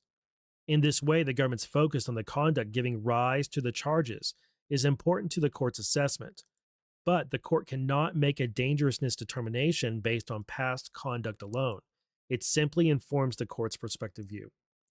In looking ahead, the defense urges the court to focus on the fact that the underlying offense conduct here occurred nearly 5 years ago, almost to the day, without any claim or proffered evidence from the government that Mr. Cole engaged in any similar conduct, or seemingly any dangerous or violent conduct at all over the past several years. The court finds that argument reasonably persuasive, at least as far as it goes. And if there were truly no proffered evidence about comparable or otherwise dangerous conduct across the past 5 years, the court might consider this a more suitable case for release on strict conditions. But there is more. Because, as the government's proffer shows, after January 5th, 2021, Mr. Cole reportedly purchased many of the same parts used in the explosive devices, including metal pipes, end caps, wire, steel wool, a timer, and more. These purchases spanned at least a dozen different transactions between January 21st, 2021 and August 13th, 2022. This evidence undercuts the suggestion that Mr. Cole's alleged conduct was some anomalous event that occurred only once many years ago. Instead, for at least the better part of 2 years afterward, Mr. Cole reportedly engaged in the same activity leading up to the offensive conduct, amassing the same sorts of parts he used to construct the two explosive devices giving rise to these charges. More, and relatedly, Mr. Cole apparently told the FBI that at some point after January 5th, 2021, he again created, or attempted to create, another batch of powder, although he claimed it was unrelated to bomb making. This ongoing alleged activity, which is at least consistent with the continued bomb making activity, as described by the government, tempers the notion that the 5-year span between the underlying offense conduct and today mitigates any future risk. Even still, the court considered that Mr. Cole's additional purchases of components parts is only shown to have taken place through August 2022, ending nearly 2.5 years ago now. That itself is a material passage of time. So again, if there were no evidence about other concerning conduct between August 2022 and today, the court might take a different view. But there is still more.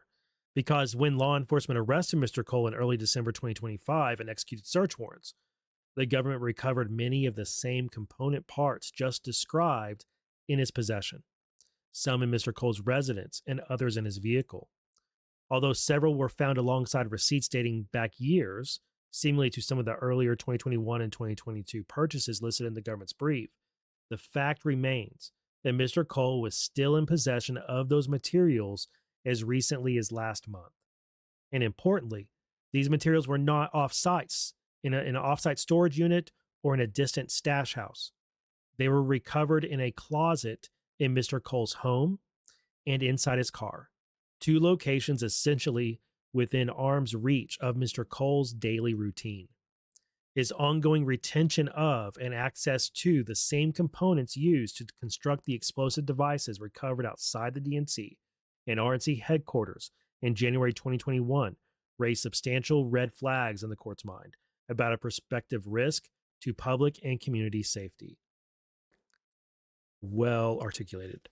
Both points just discussed, Mr. Cole's continuing purchases of parts to construct the explosive devices and his continuing possession of parts as recently as last month, are especially troubling to the court considering he reportedly told law enforcement that he was relieved that the devices did not detonate on January 5th, 2021. If true, then that fortunate outcome should have been a stark wake-up call for Mr. Cole. But based on the information presented to the court, it was not. To the contrary, that very same month in late January 2021, Mr. Cole reportedly purchased more of the same kinds of parts he allegedly used to construct the explosive devices recovered outside the RNC and DNC buildings, including a metal pipe, steel wool, alligator clips, and a timer.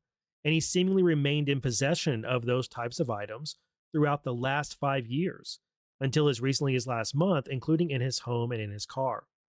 Of course, the court evaluates those concerns alongside conditions of release it could fashion to mitigate them. And the defense, to its credit, is not simply asking the court to release Mr. Cole on his personal recognizance. The defense is proposing that Mr. Cole be released pursuant to a set of strict conditions, including home detention, GPS monitoring, the appointment of a third-party custodian, and more. But the court can and should appropriately consider, quote, whether it believes the defendant will actually abide by its conditions. And based on the record before it, the court has concrete concerns on that front. For one thing, as the government characterizes Mr. Cole's post-arrest interview, he reportedly told the FBI that he carried out the underlying offenses here because, quote unquote, something just snapped. The sudden and abrupt motivation behind Mr. Cole's alleged actions presents concerns about how quickly the same abrupt and impulsive conduct might recur. More, Mr. Cole reportedly told the FBI that he assembled the devices, or the IEDs he calls them, in the hours before he drove to Washington, D.C. on January 5th, 2021, suggesting he can prepare dangerous explosive devices in short order, over a matter of hours, not necessarily days or weeks. Given the precipitousness with which Mr. Cole reportedly acted, and the speed with which he was able to construct the so-called pipe bombs, the court lacks confidence that even the most rigorous set of release conditions can reasonably guard against the risk of future danger. More, the court shares the government's concerns about Mr. Cole's efforts to hide and obfuscate his activities, efforts that would hamper the ability of even the most well-intentioned custodian to effectively monitor him. For instance, beginning in 2022, Mr. Cole reportedly carried out repeated wipes or factory resets of a cellular device, occurring at least once per week and sometimes multiple times per day. The defense has proffered that Mr. Cole suffers from obsessive compulsive disorder, and the court recognizes that this behavior could stem from symptoms related to that condition. But Mr. Cole's alleged behavior is at least equally suggestive of efforts to conceal or destroy information about his personal communications and online activity. That is troubling and portends real challenges in monitoring his conduct in a home detention setting. Although home incarceration and GPS monitor would provide some check against Mr. Cole's ability to carry out any menacing or dangerous conduct in the community, the court is simply not satisfied these conditions rise to the necessary level for the reasons explained. This is particularly true based on the severity of the potential danger Mr. Cole is alleged to pose, given his alleged persistent acquisition and retention of so-called bomb-making parts, and given his reported penchant and capacity to create explosive devices and deploy them in public settings. On this last point, the defense argues in reliance on Munchel. Let me take a drink.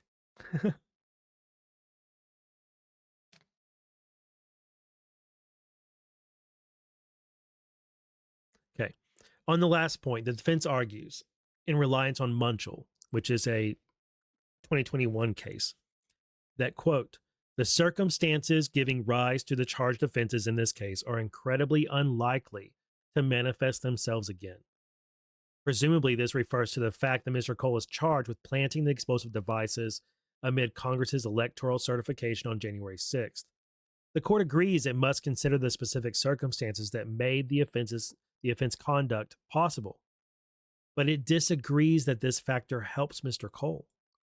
To start, Munchel made this point in connection with the unique opportunity, quote unquote, afforded to those defendants to obstruct democracy on January 6th, largely because the presence of a large crowd gathered at the Capitol was critical to their ability to obstruct the vote and cause danger to the community. Based on the charges here, Mr. Cole is very differently situated. His alleged actions were not facilitated by the presence of a large crowd gathered for some distinct purpose, as in Munchel. Instead, Mr. Cole is accused of acting alone on the streets of Washington, D.C., choosing targets accessible to the general public at any time, day or night. Plus, Mr. Cole reportedly disclaimed to law enforcement that his actions were directed at Congress or related to the congressional proceedings of January 6th. He said they were not. Unlike Munchel, the court sees no basis to conclude that the underlying circumstances here were materially unique for the purpose of its prospective dangerousness analysis. And I want to point out, here, I'll go ahead and finish. Finally, the court ends its analysis here, returning to the presumption of detention. Because even presuming Mr. Cole came forward with sufficient evidence to rebut the presumption, Congress's substantive judgment in favor of preventive detention in this case remains a factor in the court's analysis and one that should receive substantial weight. And so he's staying in jail. The court grants the government's motion for pretrial detention and orders that Mr. Cole shall remain detained pending trial. Okay, I want to make a point here that I think is the judge isn't making it, but he's setting up this point in what he says here about the circumstances of J6. So the narrative that we've lived with all this time since January 6th, when the pipe bombs were discovered, is they were, of course, I've talked about this in other videos, the premise that we've all been operating off of is that these things were somehow connected to January 6th. And more, it seems like that is not the case. And we're also, from the left and from the defense here, in the detention hearing, they were basically trying to make an argument saying that the circumstances that led the defendant to engage in the behavior that's charged here don't exist anymore because he did so based off the things Trump said and about news media and all of these things that were going on at that time. And so it's long been tied to Jan 6, not just because of the date, but also people have tried to tie what Brian J. Cole did, that he's confessed to doing now. They're the one side, especially the left, they're trying to tie it into what Trump was doing and saying. And yet, Cole continued to engage in this activity well past January 6th. If what Cole was doing, if what he was engaging in, going back to 2019 when he first started making purchases, and then as his purchases accelerated in 2020, particularly in June of 2020 and then November and December of 2020, and culminated on January 5th, 2021, where he said something snapped and everything was getting worse and he wanted to do something to the parties. If all of that was driven by rhetoric from Trump or from the right or whatever along those lines in that neighborhood, okay, then why did he continue making purchases all the way up to August 2022? Why did he do an experiment? If it is true that something snapped and that led him to do this, then why did he continue to make purchases and engage in behaviors that were consistent with him at least having an idea about engaging in this activity again?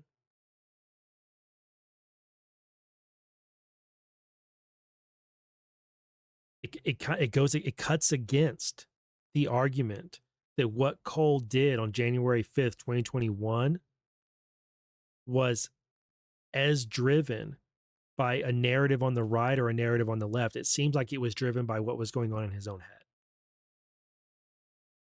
And a moment arrived, a circumstances arrived, a moment arrived where he had enough.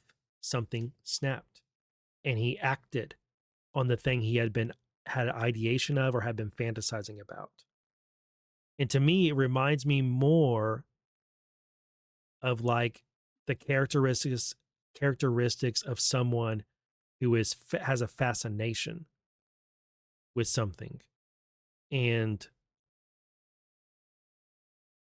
decides to act on that fascination rather than someone who is part of some group or some coordinated effort or conspiracy. That seems completely out. No evidence of it. Maybe we find out later that he was driven by, there was someone talking to him and encouraging him, or there was some influence, some online forums he was going to that were influencing his thinking in this way. That's possible. But I think more along the lines that this guy just developed a fascination with it. And the way an arsonist develops a fascination with fire is what I'm reminded of. And that there's that element to it. And then there's also an element of him wanting to act out. And I think between that fascination, that whatever he had going on there, and then whatever drove him on January 5th to act out in the way he did, I think, and it may have, I don't know, it may have to do with something going on in his family. But I think that the more we learn about this case, the less it seems to have this direct explanation of the guy wanted to do something to help Trump, or he wanted to do something to hurt Trump, or he's a plant, or, you know, some group put him up to it. Like, the less any of those things make sense. And the more it makes sense that this guy was a troubled person who at an intense time in America went and did an intense thing. The same way we saw so many other just wild things happen in 2020 because of COVID lockdowns and the virus and people's jobs being all screwed up and school being screwed up, and then the intensity of the 2020 election and politics and all these things. You saw so many people engage in behaviors that they otherwise would not necessarily have engaged in. And you saw people showing up. I'll never forget, like, there was one night where I was watching live streams of a riot. I think it was in Minneapolis. It was early in June, I think. And there was, like, I was watching like these men on the street interviewers and live streamers. And they were interviewing people who were going to this protest that turned into a riot.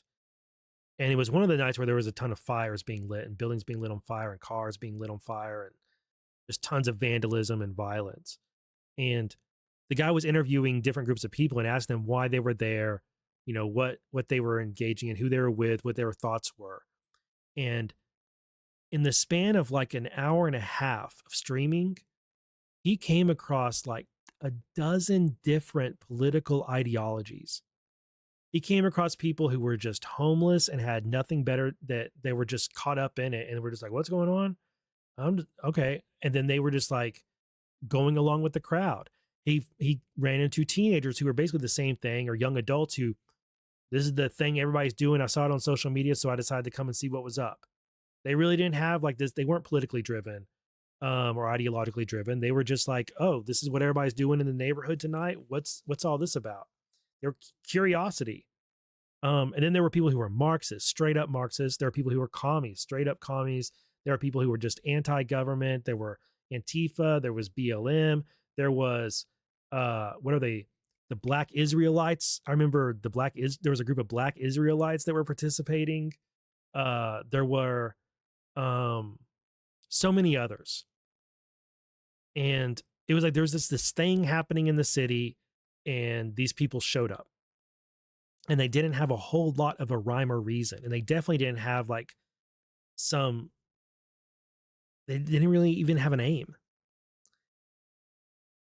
It's actually kind of, it's fascinating because of the psychology aspect of it, but it's also pretty terrifying. What comes out of the woodwork when society seems to be, even if it isn't, just when society seems to be on a precipice. Anyway, reading this, I thought this was a really good order from the judge. I mean, I'm glad that he's detained. I felt like it was the most likely thing that would happen, but I wanted to make clear in my other video that there's still an argument for him to be on pretrial release with strict supervision and GPS monitoring and all that, but there's still an argument, no doubt. And there should be. So, yeah, but I'm glad the judge made this decision that he did. I expected it. And I like the way this judge writes. This is the first time I've seen something from this judge.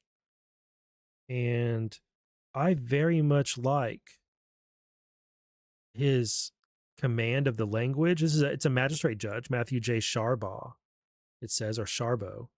But I really like his style, and I like his word. He has good words. This judge has good words. We do have the outstanding issue of whether or not he's going to accept the grand jury indictment that was returned by a local court. So that'll be the next thing we'll deal with in my next update video. He hasn't made a decision on it yet. But I'm going to go ahead and get this episode out. And then I'm going to put this video in my next episode of my Just Human podcast, and then get started on some more coverage. So until the next video, stay human. See you there.